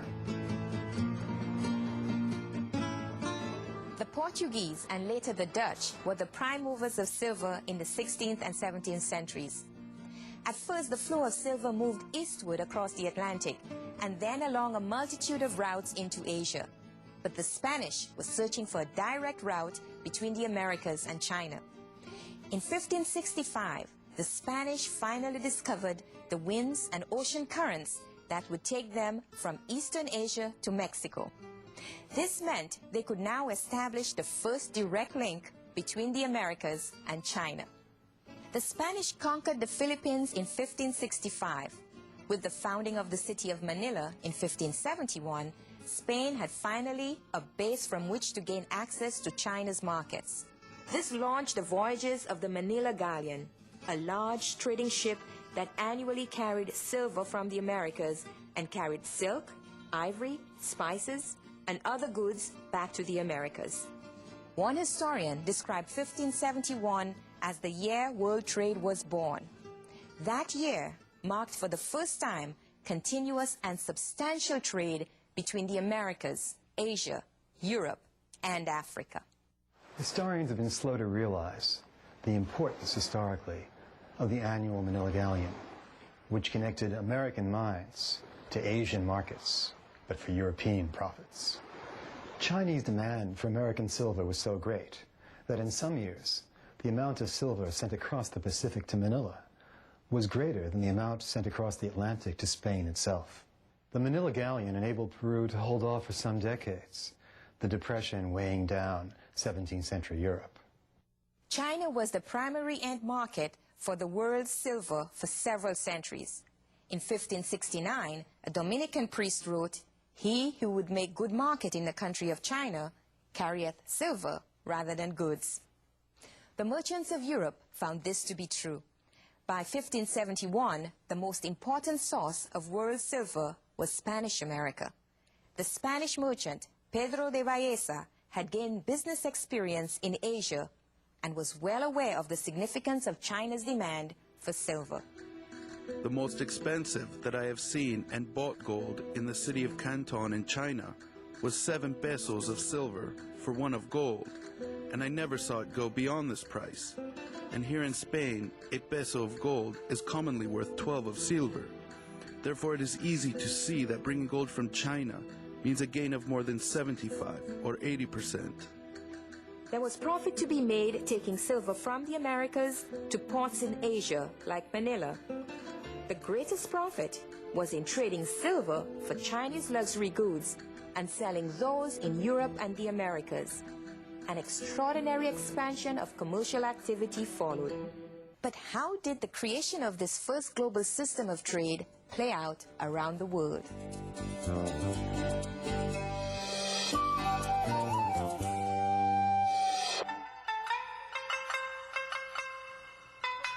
In Japan, the Tokugawa shogunate shrewdly controlled warring regional factions by restricting foreign trade. Dutch and Chinese merchants were allowed to trade only at the shogun's port city of Nagasaki. Japan continued to provide silver to China and other markets. Profits from shogunate silver mines financed the state, while preventing warlords from becoming wealthy enough to challenge military authority. In addition to silver, Japan traded other commodities to Europe and the Americas. Japanese namban, or southern barbarian screens of the 16th and 17th centuries, portray Europeans as kind of grotesque figures. But it's also evident in the screens that Japanese artists are using some European techniques in producing these screens. So both the subject matter and the technique, to some degree, are influenced by Europeans. As historians have examined the trail of silver and other commodities, they have pieced together a reoriented map of the world. The burgeoning trade after the 16th century is now understood as a historical conjuncture and a worldwide story, not a European-driven event. Interconnections start to weave regional stories into a truly global narrative. During the 16th to 18th centuries, European traders carried Japanese silks to West Africa on their return voyages from Asia. African merchants then sold them to local weavers who unraveled them and rewove the threads into traditional patterns like the skente cloth of the Gold Coast of West Africa. Scholars see these artifacts as evidence of a people who connected selectively with the changing world, but also held on to what they valued. But this changing world of global trading systems would have a devastating effect on West Africans. The vast coastal regions drew Europeans seeking gold. The Portuguese found themselves needing to rely on local communities in order to establish trade. They established Elmina, which meant the mine, in the 15th century, and Elmina became a permanent base for their trading expeditions into the interior and across the Atlantic Ocean. Once Elmina was established, it became a magnet of opportunity, attracting trade from the interior, reorienting the trade routes, and bringing goods south to the coast instead of north. So many societies declined in the interior because of that growth of opportunity on the coast.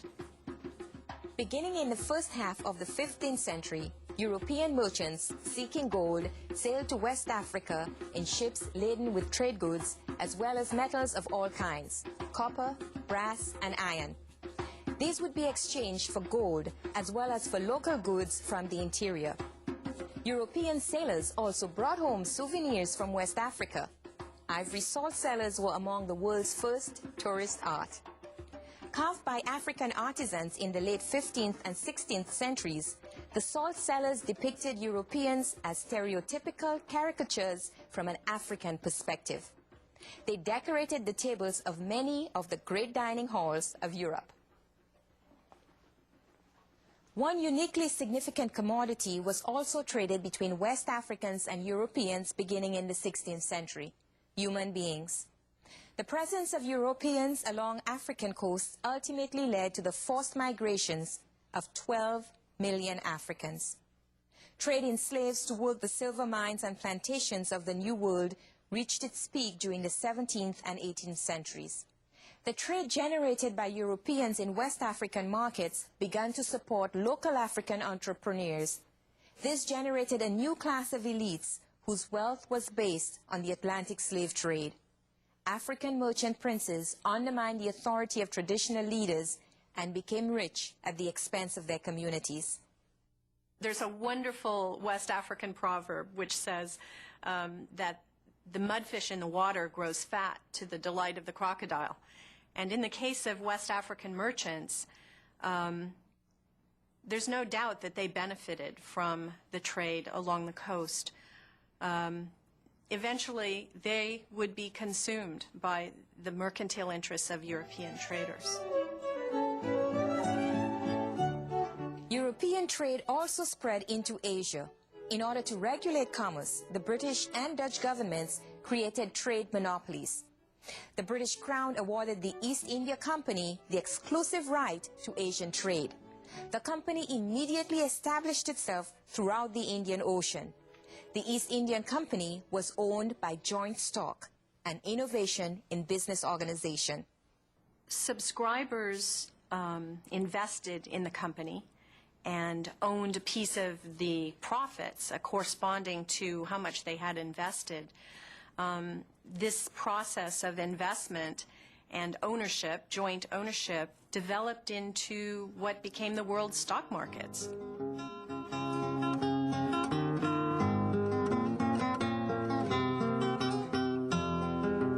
What happened in the Americas, the point of origin for so much of the world's silver?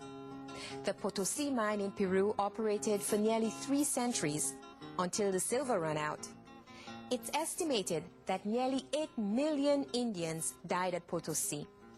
In a second cycle of silver, in the first half of the 18th century, the output of Mexican silver mines grew to exceed that of Peru. 500 million Mexican silver pesos were minted during the 18th century. Shipped from Acapulco on the Manila galleons, Mexican pesos ruled the Chinese marketplace. They also found their way to India, Europe, even to West Africa, where pesos bought African slaves. And what about China, the empire that launched the global economy? By the 17th century, the Chinese demand for silver was disturbing many Ming officials. At first, they had thought silver had little practical worth and briefly enacted a ban on foreign trade in 1626. But Ha Chaoyuan, a native of Fujian province, argued that silver brought real economic benefits to those merchants who traveled to trade with Europeans. When our Chinese subjects journey to trade in the Indian Ocean, the foreigners trade the goods we produce for the goods of others. But when engaging in trade in Luzon, we have designs solely on silver coins. 100 yen of Huzhou silk yarn worth 100 taels can be sold at a price of 200 to 300 taels there.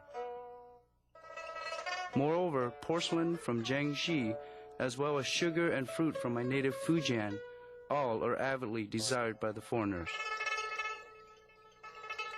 China's demand for silver remained at the center of the world economic system until about 1750. Finally, tens of thousands of tons of silver glutted China's market. The value of silver fell, and China's economy was rocked by inflation. Fluctuating values of silver caused the real salaries of Chinese officials to rise and fall, encouraging graft and corruption. For Spain, the declining value of silver meant disaster, so much so that the Spanish crown actually experienced bankruptcies during these times of record silver production. But just as the Pacific economy stumbled, the Atlantic economy picked up, fed by profits from the circular movement of slaves, sugar, tobacco, and gold. Europeans weaned themselves from deficit trading of silver, and eventually the balance of economic power shifted in their favor. But even while silver was the preferred commodity throughout the vast portions of Europe and Asia, its acceptance was not entirely worldwide. Gold, shells, and other currencies also competed for the attention of traders, bankers, and creditors. What roles did traditional indigenous currencies and local choice play in the expanding global economy? In the Americas, the traditional caripa of the Orinoco Basin, strings of shells, were one of the most important commodities for both Indians and Europeans. Both groups suffered from a chronic shortage of local coinage. Even in the 18th century, the Dutch found that everyday exchange was not with their coins, but rather with the indigenous shells. The growing circulation and broadening function of the shell beads were the result of the expanding world economy. Shell beads assumed all the characteristics of Western money. They had standard prices. They were used as a universal medium of exchange. They were used to pay taxes, and they were hoarded as savings. The shell beads acted as a kind of bridge between different economic systems. Global commodities required global currencies, though remarkably many currencies connected world regions even before 1500, like the cowrie shell that linked the Indian Ocean and the West Atlantic coast of Africa. Even after 1500, currencies weren't imposed on conquered territories. Sometimes, currencies were still chosen by the indigenous peoples, who continued to dictate the choice of the highly prized commodities they traded, and the currencies through which those commodities were valued and exchanged. The quest for new commodities around the world led to the increased sophistication of transportation, marketing, and distribution of goods. Just as maritime trade had created a vast interconnection of silver markets throughout the world, the same web determined that when the value of silver fell, that too would be felt around the globe. The Spanish Empire owed its financial foundation to China. This cause and effect interaction stands as a forceful reminder that after 1571, much of what passed for local history could be accurately understood only through the wider lens of world history. Once connected, the fortunes of the continents were bound together forever.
Funding for this program is provided by Annenberg CPB to advance excellent teaching.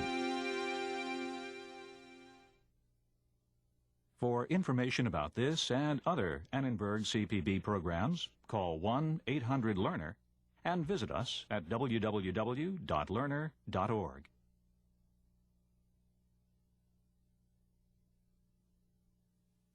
To learn more about the Annenberg CPB Channel series and workshops for teachers, how to take them for credit, how to buy them on video cassette, call 1-800-LEARNER and visit us at www.learner.org/channel.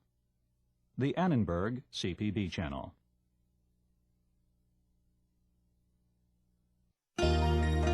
On the timeline for March 14th. On this day in 1862, Union Army and Naval forces carried out a joint amphibious assault on New Bern, North Carolina. There, they seized a huge Confederate supply depot. On March 14, 1916, 6,000 Army troops began a 2-year campaign in Mexico. The soldiers hoped to capture and punish Pancho Villa. On this day in 1918, the U.S. 1st Pursuit Group flew its first aerial patrol of World War I in skies over France. On March 14, 1951, the back-and-forth battling of the Korean War continued. In some 7 months of fighting, the city of Seoul had changed hands 3 times. On this day, in a 4th twist of fortune, United Nations forces grabbed Seoul back from Chinese occupiers. For March 14th, that's the timeline.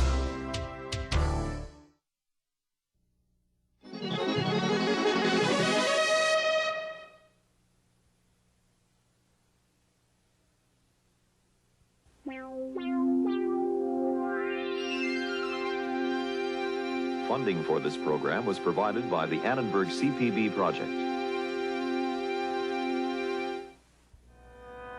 It was a time of war and civil war, revolts in the towns, heresies within the church. A time full of bitter conflicts at home and abroad, when men began to take their fate into their own hands. The late Middle Ages, this time on the Western tradition.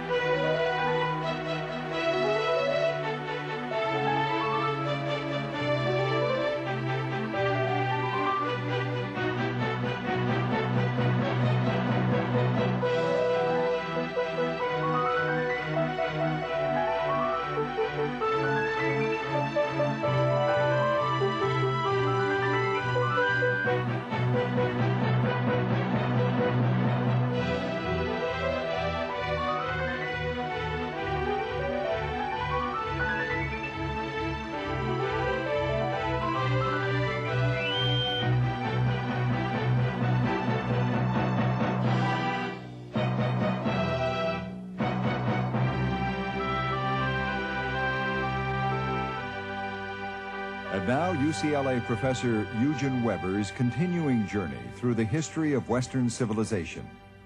We are now in the 14th and 15th centuries, better known as the late Middle Ages. It's a time of change, of new economies, new powers, and the shaping of a new kind of state. On the other hand, it's also full of the same old horrors. Endless wars, grinding poverty, deadly plagues. You can call it a time of transition, but all times are times of transition. You can say it's increasingly dynamic, but you wouldn't want to live there. Peasants still accounted for 80 to 90% of the population, and they would continue to do so into the 19th century. Nobles and clergy were still rich and powerful, and they would continue to be so for a long time.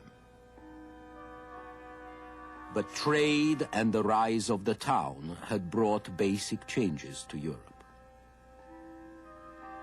Burghers, merchants, city folk in general had introduced the novelties of money, economy, capital, investments, the notions of time and profit and wage labor, and new social divisions and new social tensions came with them. The old society of feudal orders, presumably willed by God, was breaking down. Worse, it was tearing itself apart in wars and civil strife. For example, the long struggle for supremacy between Italian popes and German emperors was weakening the emperors who wasted their energy in foreign conflict when they should have been tending to troubles at home. Words like German and Germany are simply shorthand. The reality was 240 states, hundreds of semi-independent feudal lords, dozens of tough, active towns from the Baltic to the North Sea and along the Rhine and the Danube valleys, as well as the territories of the House of Habsburg in Bohemia and Austria, and few of them got along. In the 14th century, the spotlight turns to France. Here was yet another devastating conflict, the 100 Years' War, which lasted even longer than its name, from 1337 to 1453, with very few interruptions. The war was a struggle of succession to the French crown, and it was waged between English and French contenders, but also between factions supporting great feudal clans all over France, but especially in Burgundy and Flanders. When the English were finally driven out of France, the country was in ruins. Wolves roamed abandoned villages, orchards, and fields, and worse than wolves were the bands of mercenaries that scoured the countryside for scarce provisions. Untilled lands returned to forest, scrub, or marsh. By the end of the war in mid-15th century, the French population was 1/3 to 1/2 what it had been 150 years before. But it wasn't all the fault of the English. For 20 years after 1348, the Black Death killed off more people than any fighting could have, as much as half the population in certain places. The figure in the center of this French mural represents death by plague, not war. It's a chilling fact that the number of French homes in 1789 was only 10% greater than it had been in 1328. What was equally bad, the costs of war ate up resources that could have been put to productive use. If you forge swords, you cannot forge plowshares. If you build castles and fortifications, you can't build mills or bridges or roads or rebuild the ones that are being destroyed. And it's not just material goods that are being destroyed. As the fighting drags on, the feudal order itself begins to crack. Feudalism in the first place was about military service. But short service feudal levies were not much use in an endless war. And so armies became more permanent and more professional. The more specialized the soldiers and their armament, and incidentally this is the time when artillery appears, the more money you need for them. The more the crown pressed to introduce taxes, which also strain the fabric of society because they are not part of any feudal contract, which is about an exchange of goods and services. Monarchies like those in England and France survived this time of troubles by learning to manipulate their aristocracies and, as far as possible, to enlist them in their service. New taxes, which only commoners paid, provided funding for royal patronage that attracted nobles and won them over to the interest of the crown. Of course, taxes also strained the economy further. In the midst of misery and conflict, the conspicuous consumption of the great grew ever more conspicuous. There were costly and vivid garments. There were women's hats so tall that in 1418 the doors of a royal castle in France had to be heightened to allow the queen and her ladies to pass, and this during the worst of the fighting.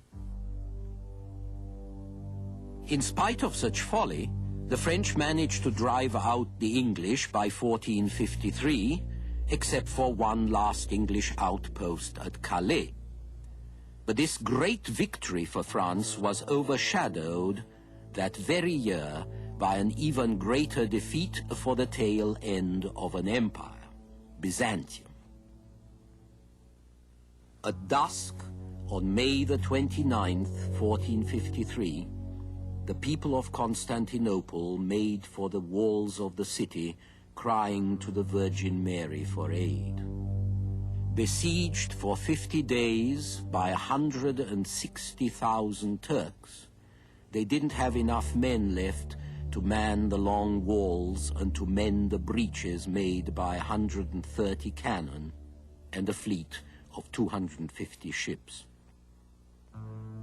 1 hour after midnight, the Turkish assault began.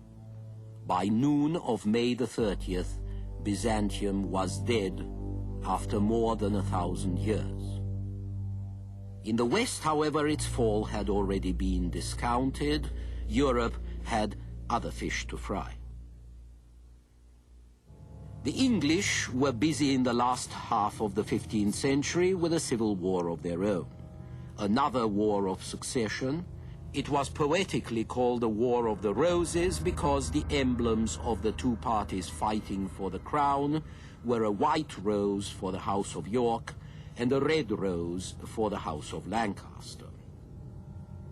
It's a long, dreary tale of murder, slaughter, battles, betrayals, ending in 1485 when the last surviving claimant of the Lancaster line, Henry Tudor, won the Battle of Bosworth and became Henry VII.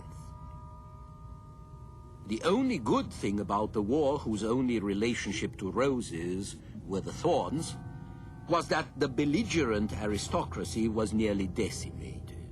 1/5 of the land in England was left without a master, and Henry VII reclaimed it as a royal domain, which increased the power of the crown at the expense of the feudal lords.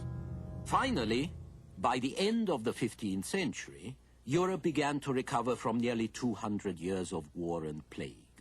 Devastated lands were restored, new lands were brought under cultivation, and the cities flourished once again. Small ones like Basel, with 8,000 to 9,000 people, middling ones like Nuremberg, with 25,000, great ones like Cologne, Bruges, around 50,000, Ghent, and in Italy the giants, Milan, Florence, Venice, with between 75,000 and 100,000 people each. What the wars of the 14th and 15th centuries had started by killing off the nobility and strengthening the kings, these cities were going to continue.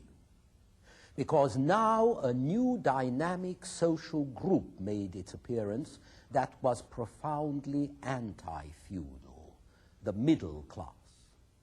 Towns and cities had declined as economy and security declined in the 14th century. In the 16th century, they make a comeback, and newly prosperous townsmen start to assert themselves. In Italy and Germany, where central government was weak or non-existent, they set up what become virtual city-states. In England, and to a lesser degree in France, they become the allies of the crown against the feudal aristocracy. Urban elites don't just make money. They move into positions of power by going into royal administration, where they can manipulate patronage. Furthermore, as they increase in number, as trade and the money economy grow, the life of the countryside was affected as well. Urban demands for food and raw materials made it possible for country folk to farm for profit above mere subsistence. Rising prices and a more plentiful supply of money also gave the peasant the means to buy his freedom or to commute his labor services for a money rent, or to take off for the cities where, as the saying went, city air makes free. Many things that happened in this period and beyond, including the Renaissance and the Reformation, were symptoms of the development of the urban middle class. It was in the 1300s and the 1400s that ordinary families were endowed with surnames which afforded them a new kind of personality. It was also in this period that more men of low birth began to win recognition and power. And the best example of this is the great Italian war leaders of the 14th and 15th centuries, the condottieri. This is Francesco Sforza, whose family ruled Milan. His father was a farmer. Sir John Hawkwood was the son of a tanner. He became Captain General of Florence. He married the daughter of a duke. Erasmo Gattamelata and Bartolomeo Colleoni were commoners who became generals of Venice. Statues of this sort had until then been reserved for Roman emperors, but now commoners could aspire to the honors of kings. Even more significant were the rich burghers who began competing with feudal lords for rank and title. This is Dick Whittington, who made a fortune and became Sir Richard Whittington, Lord Mayor of London. From that time on, knighthoods in England could be won in the counting house, and after 1500, by Tudor times, all the great ministers, like Thomas Cromwell, William Cecil, and their descendants sprang from the new middle classes, not from the feudal nobility. The point here is not that new men came to the fore, because new men are always coming to the fore, and every age is full of newly rich or newly noble people who bring in vulgarity and dynamism and good strong teeth and sharp elbows. The point is the way in which these new men came to the fore, the class they represented, and the values for which they stood. Because now, instead of making your fortune by the horse and the sword, you made it by gold and credit and trading enterprise. And it was no longer the knight who wandered the country, but increasingly the laborer, the apprentice in search of work, now that the feudal order had broken down. And with labor increasingly mobile, employers found the cheap hands with which the great capitalist fortunes of the 15th century were put together. Financial speculation also came into vogue. We read of a dealer in the 14th century who spread a false rumor of war in order to send down the price of wool. And there were endless complaints about engrossing, buying up a whole stock in order to get a monopoly. The respectable grocers of today are the descendants of those engrossers. Men also began to speculate in real estate, which hadn't been done since the fall of Rome, and to accumulate farms and to substitute large-scale farming for piecemeal agriculture. Where sheep farming was more profitable than food growing, they would put the land to grass, where acres and acres of grazing could be looked after by a few men and a dog. The tenants were then thrown off the land to increase the great and growing army of potential workers, soldiers, vagrants, and criminals. So, as the saying went, sheep ate men instead of the other way round. Or, more to the point, men ate each other more voraciously and more ruthlessly than they ever did before. In these processes, we can recognize both the appearance of something like a capitalist economy and the passing away of the Middle Ages. The important thing about this change was not whether it was for the better or for the worse, but that it was change, and that it brought into question an immemorial feudal order which people had not thought to question before. Evils that were accepted before were now resented, and resentments that were silent became vocal. In a world where personal fate was no longer graven in stone, the poor were now held responsible for their poverty, and the poor in turn held others responsible, and so Europe entered the age of social conflict. The 14th century especially was full of rebellions. Workers against employers, small business against big business, peasants against lords, everybody against taxes and tax collectors. The most serious revolts were in the towns, because that was where you found a critical mass ready for anything. And it was also where social revolt acquired ideological overtones and turned into heresy against the established teachings of the medieval church.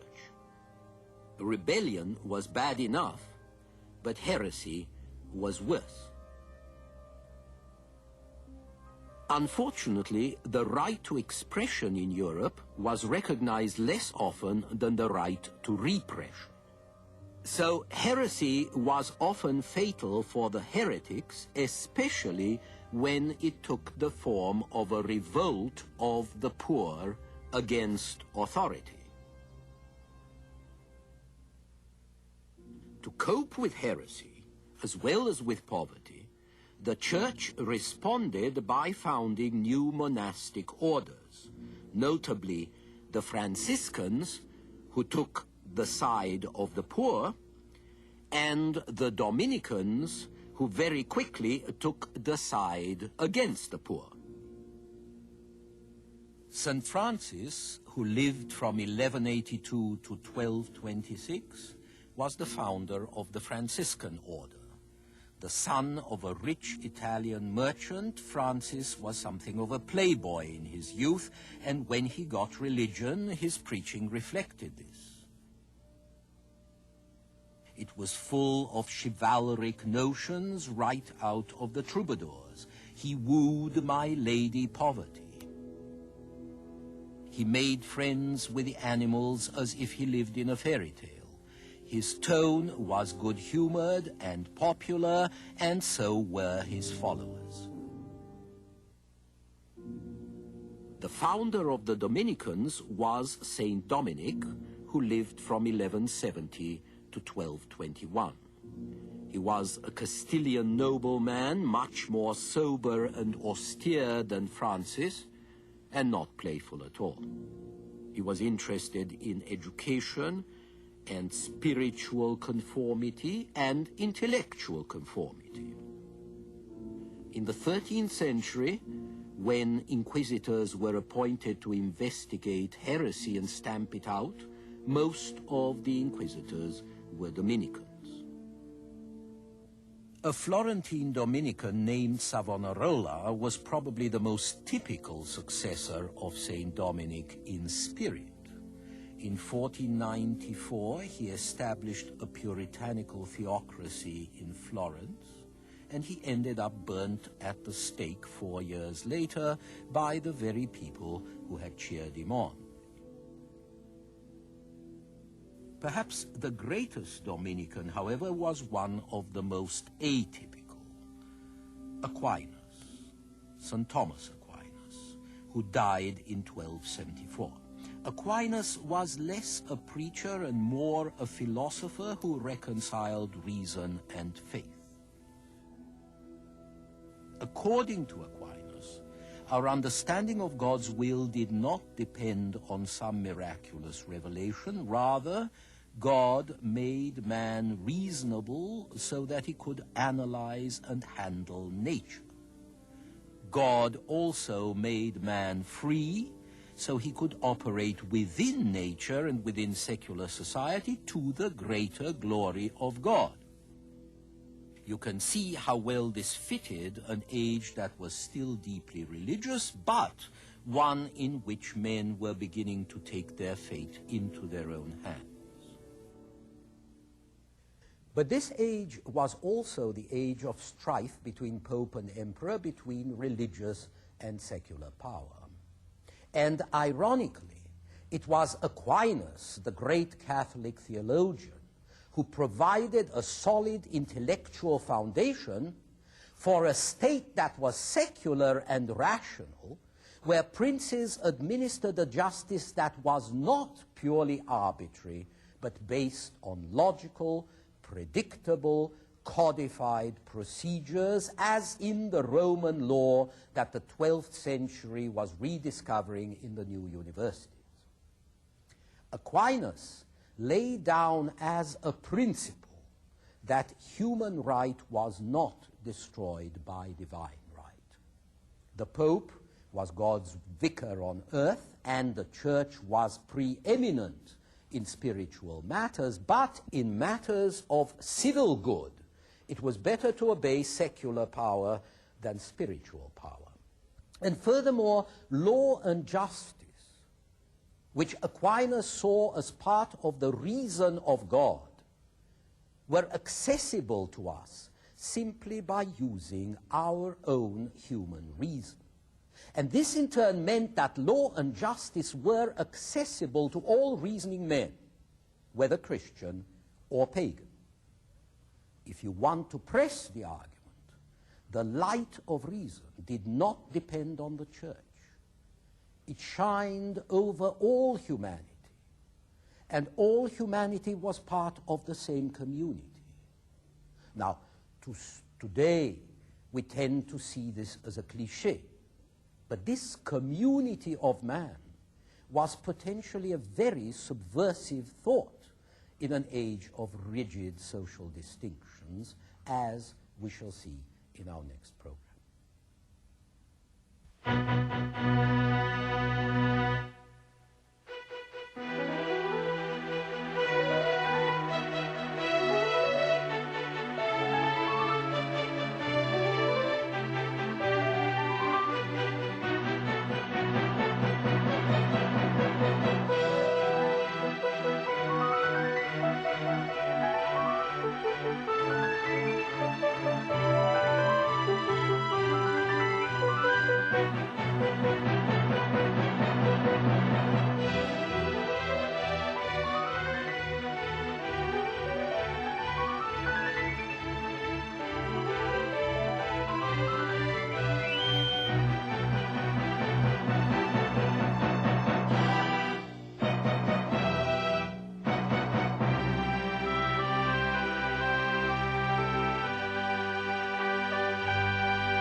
Funding for this program was provided by the Annenberg CPB project. For information about the Western Tradition television course, transcripts, pre-recorded video cassettes, off-air taping, or related books based on the television series, viewers should call the Annenberg CPB Project's 1-800-LEARNER telephone number or write to the Annenberg CPB Project, 1111 16th Street Northwest, Washington, D.C. 20036.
Thousand Oaks, how y'all doing?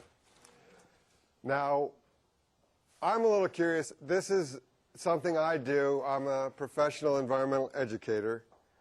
I call myself a compost evangelist. Right on. You could say this is the Thousand Oaks version of the low mass of the compost evangelist. How did we get to this point? Well, as a kid, my grandfather used to take me on a smell and taste tour and the visuals in the garden, and began a love of nature. Continues to today. You know, the best thing I can do is spend time in the garden and puttering around and learning.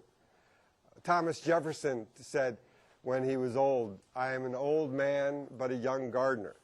So there's constant learning. How many gardeners, yardners, people who have their hands in the soil, people who want to recycle more? Why is that why we're here? Why would Thousand Oaks hire a compost evangelist? Now for maybe 14 years we've been doing this. Thank you, Thousand Oaks, one of my best customers. Why would they spend enormous sums of money to bring me here? Enormous. Thanks for covering the gas, by the way. And the donut, that was good. Why? Anybody? Remember the landfill concerns?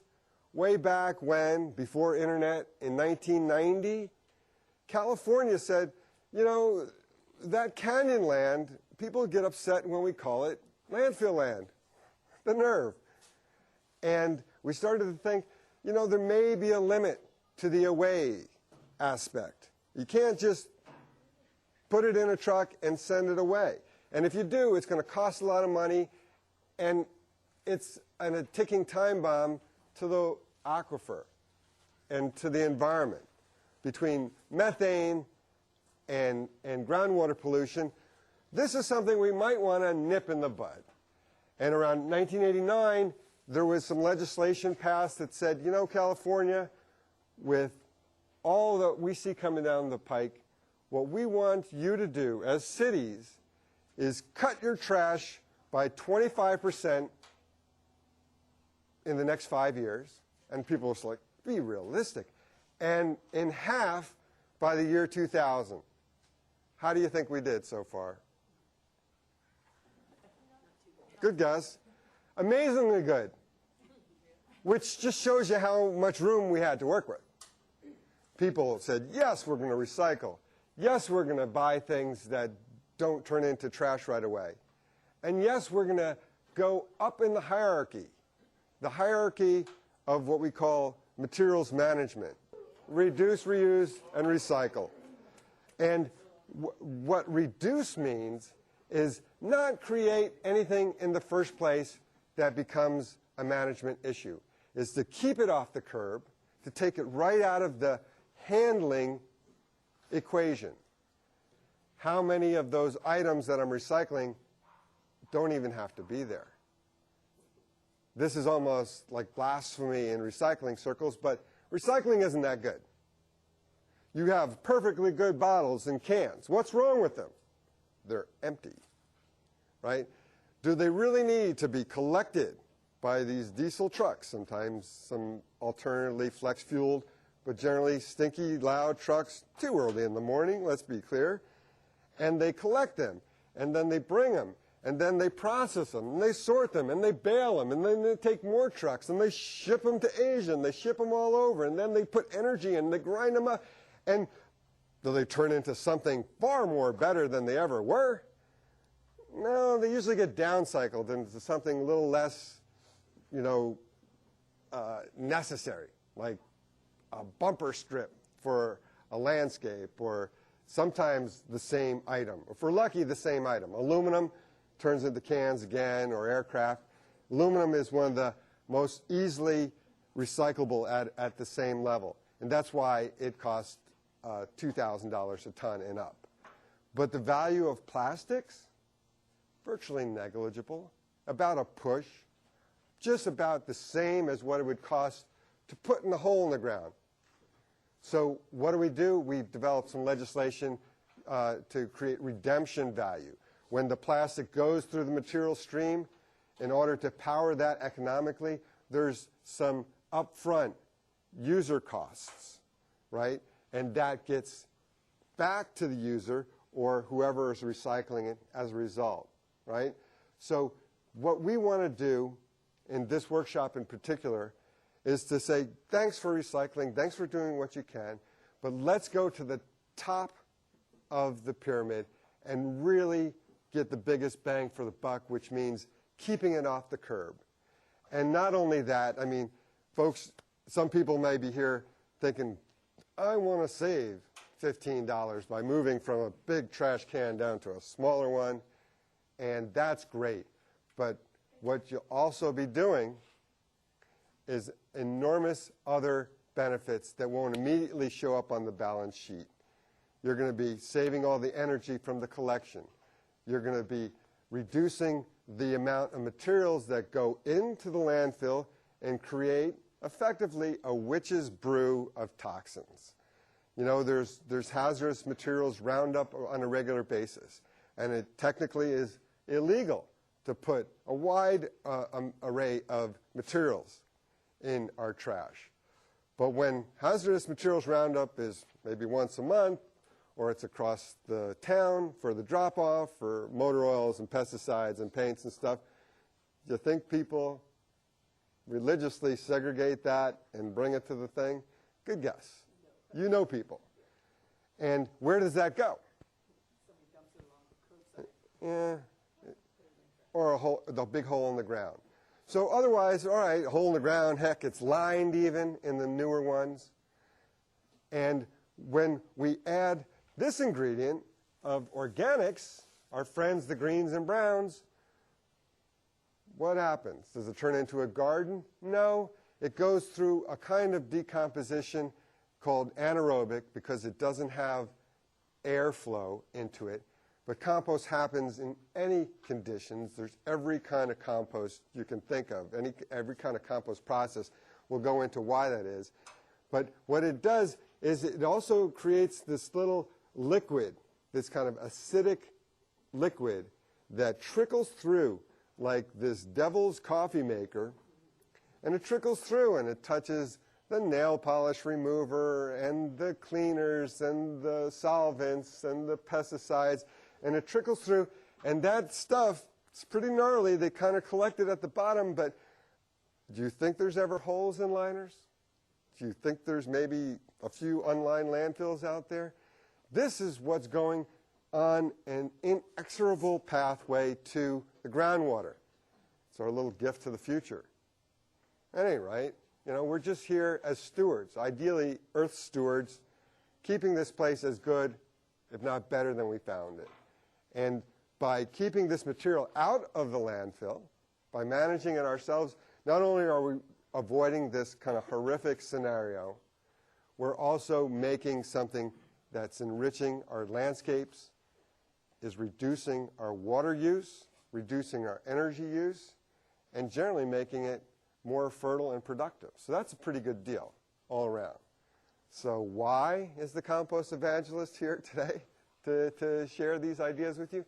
That's why, because Thousand Oaks is taking positive steps, and I'd be proud and grateful for a city that was helping its customers do that. And so if you have a chance to let your city know and you think that's a good idea, tell them thanks, because it's that kind of feedback that matters over time about keeping these kind of programs going.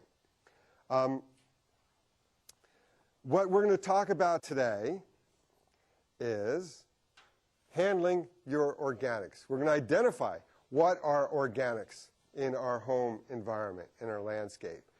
And as a particularly lazy gardener, I am going to share some of my techniques on the do-nothing aspects of managing our organics. You know, sometimes you think of the composter, you know, the connoisseur composter. They're always in there. They're turning and they're collecting. It's like that is, let's say, an option, but it's not a requirement. There are ways to manage the majority of your materials with little or no work. Little or no work, yes. I was excited to find that out too. And then as we warm into it and you start to realize the value of grass clippings and leaves, you might say, maybe I'd like to do that experiment. Cook it down, see if it's as good as that guy said. And then we're going to talk about, I'm going to turn into Rachel Ray of compost cooking. Not as cute, but enthusiastic. And I will have some already pre-cooked meals.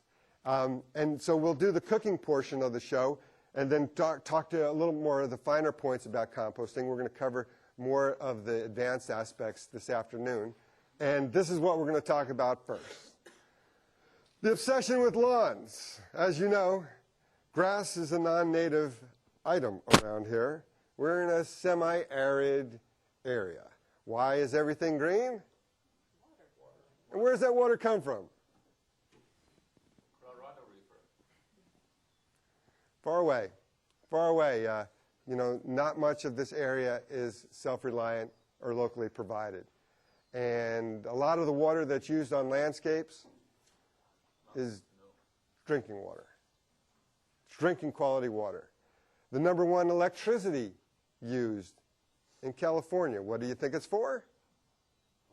Pumping water from far away and over hills. So we get that water after all that environmental degradation and the fish flopping on the shore going like, make sure you use it efficiently. We get it and we think, let's water the lawn in the middle of the day. Or the driveway, my favorite. I keep yelling, it's not going to grow. They don't listen. Actually, many places it's illegal to do that. In many places it's illegal to water lawns in the midday where that is going to evaporate. So one of the things we do is we look at our landscaped areas and things that are water intensive, and lawns in particular, unless we got the kids playing there on a regular basis, unless it's really necessary to put that resale value over $1 million, minimize our lawn area. Minimize our water-intensive landscapes. There's beautiful ways to go native and drought-tolerant, things that will be ignored and thrive. That's a good deal. And they still can be played on. So alternatives to grass is number one, and it also counts as source reduction. When the cities were originally playing that game, how do we cut trash in half? They actually got credit for planning to take out areas that were unnecessarily landscaped with grass that generated big piles of clippings, and they go, oh, really? So you're not going to do that? All right, you get credit as source reduction. That's pretty easy. I wish I got advanced credit for thinking good thoughts. Doesn't really work that way a lot of times. But number one, so plan away things that generate waste. And when we, maybe this will be the last time I use the W word, because waste does not exist in nature. Nature, let's say all the critters besides us, doesn't say, you know what, I'm not really interested in this. This isn't in fashion anymore. This doesn't fit me. I'm done. Send it to the hole in the ground. Send it to the thrift. It's waste. We did not evolve that way. When something produces something, it's food for something else.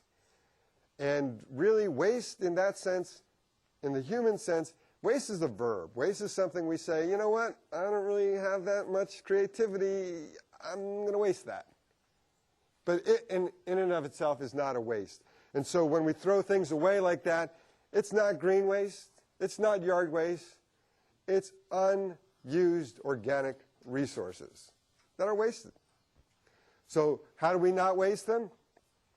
After we've planned away our landscape and we have this little strip of grass left, or even whether it's the neighbor's lawn and we're providing some friendly advice, we can figure out the concept, we call it grass cycling.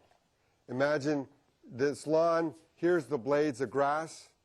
If you are cutting the top portions of that grass, and it works best when it's done regularly, it's cut, these little pieces of grass kind of fling around, and then they drop on the ground, and it serves a number of purposes. Number one, it acts as an instant blanket to keep the moisture in the soil. That's a good thing. Now, we talked about where that water comes from. We want to be efficient with that.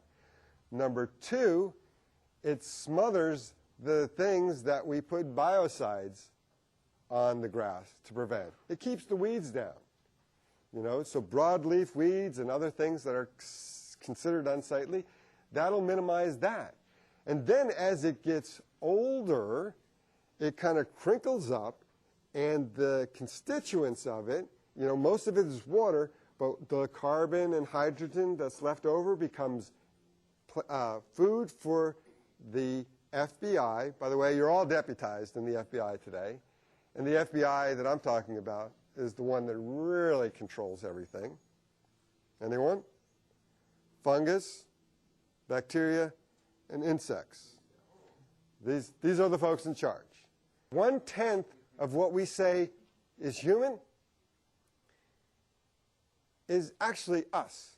The rest are our helpers, are part of the FBI. It's mind-boggling, but once we get over the ick factor, without that symbiosis, that coevolution of this enormous web of life, we don't operate. And when I say we, I'm talking about the majority of who I am, and these are bugs talking to you. You know, I'm just giving voice to the trillions of bacteria that work on the skin to keep things from invading, in our gut to make nutrition available. So once we kind of recognize that that's what's going on, it's time to make friends with the FBI. So if you are grass cycling, what happens? You mow the lawn, what's there to pick up? Absolutamente nada. And when we look at what is being thrown away, sometimes as much as a third, even more by weight, is yard materials. And we, you know what, we have yard collections, yard material collections, you know, here in town. That's okay, but if we can handle that on site or not even move it around, we've saved an enormous amount of resources in that. Let's say we have this very finely managed landscape, and we have extra. Let's say an area in front of the house where you may not want to have fresh lawn clippings that are wet and can be tracked in.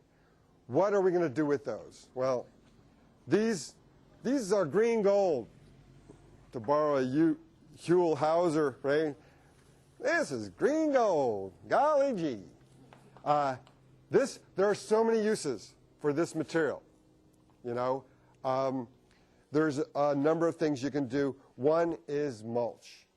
Mulch is when we take organic materials, both the fresh greens and things like the dry browns, things like leaves. These are leaves from the avocado tree behind my house. These is some honeysuckle that's cut up, and then some more browns. This was, you know, some of the many kinds of invasive and, you know, world-dominating grasses. This is just part of it. I couldn't fit it all in the car. But you know what? This was some big, gnarly weed vines and grasses. And what I do to turn them from greens into browns is I just let them sit out in the sun for a while. And then that is also a kind of mulch. And what we do with mulch is you put it around anything that you want the following effects. You put mulch around an area that you want to suppress growth, whether it's grass, whether it's weeds, whether it's keeping the moisture in. It serves all those functions. When you put fresh grass clippings around something, it will pretty much burn anything. When you put 2 inches or more of fresh grass clippings, it'll generate heat and moisture and suffocate anything under it. So if you have an area of out-of-control grass or weeds and you want to keep down, get some mulch, put it on there. It'll make it nice and even looking, and it will actually kill the stuff underneath.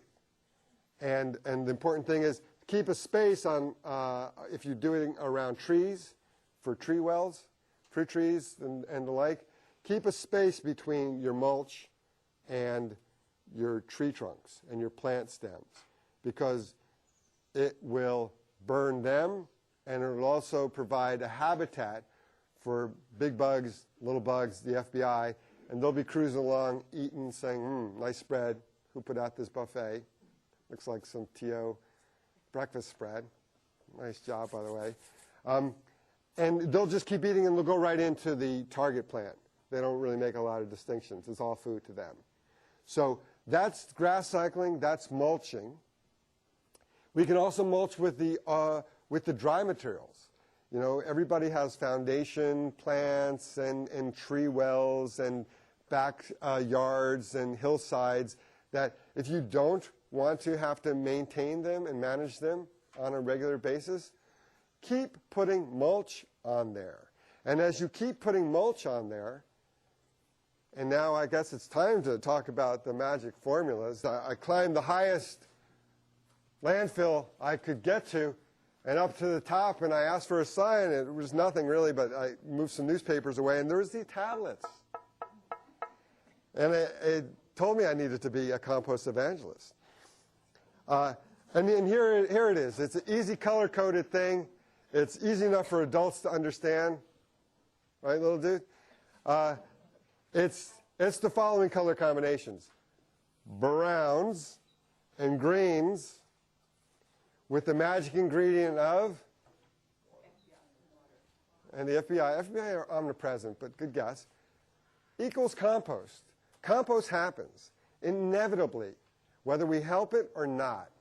And part of being a good composter is just facilitating that process. And when we're mulching on the ground, what we call sheet mulching, we're putting all these kind of materials, the dry grasses, the chopped up shrubs, the fresh greens, and anything in between, generally not food scraps. That's not sheet mulched. We're going to deal with that separately in our little doghouse for the FBI right here. And we're going to talk about that in a second. But putting your materials on the ground, sometimes it can look a little rough, so you're going to put that in the back or in a non-critical area where the new guests aren't going to be playing. But that is one of the easiest ways to manage material, whether it's actually under a target plant, to keep the weeds and the moisture in, or just on a space in the lot or an empty lot. But that is sheet mulching, because you're going to have the greens and the browns. It's inevitably going to stay moist underneath. You can add water to it. If you build it, they will come. The FBI will come and say, thank you, we're going to eat here. And the composting process will take place, just spread out everywhere. No, this is, the people who really are into their own cooking? That's me. But I want you to notice a couple things when this is passed around. I'll pass around a couple. But put your nose close to it. Take a nice whiff, and notice what that smells like. We'll talk about that in a second. And then notice whether you can see what it was made from. Because it is made from all the vegetables I've been eating over the past years, the scraps that have been processed and thrown away, all the grass clippings and lawn materials. But really, just take a little taste and pass that around. That's the end product. Finished compost is going to be clean smelling. It's going to look like the best potting soil ever. There is some native dirt inevitably in there, and I'll talk about how that got there. But this is the result of maybe a year of decomposition, and it's cycled a few times through the composter, and then in here, it's a little sloppy, and it smells a little stinky. Let's be honest. It has an odor. As I was going through and digging this stuff out, I was looking at it, and I was like, wow, if this was my first time, I'd be thinking, well, that guy wasn't really telling the truth. about the process. But what was missing is the ingredient of time. With this stuff, this kind of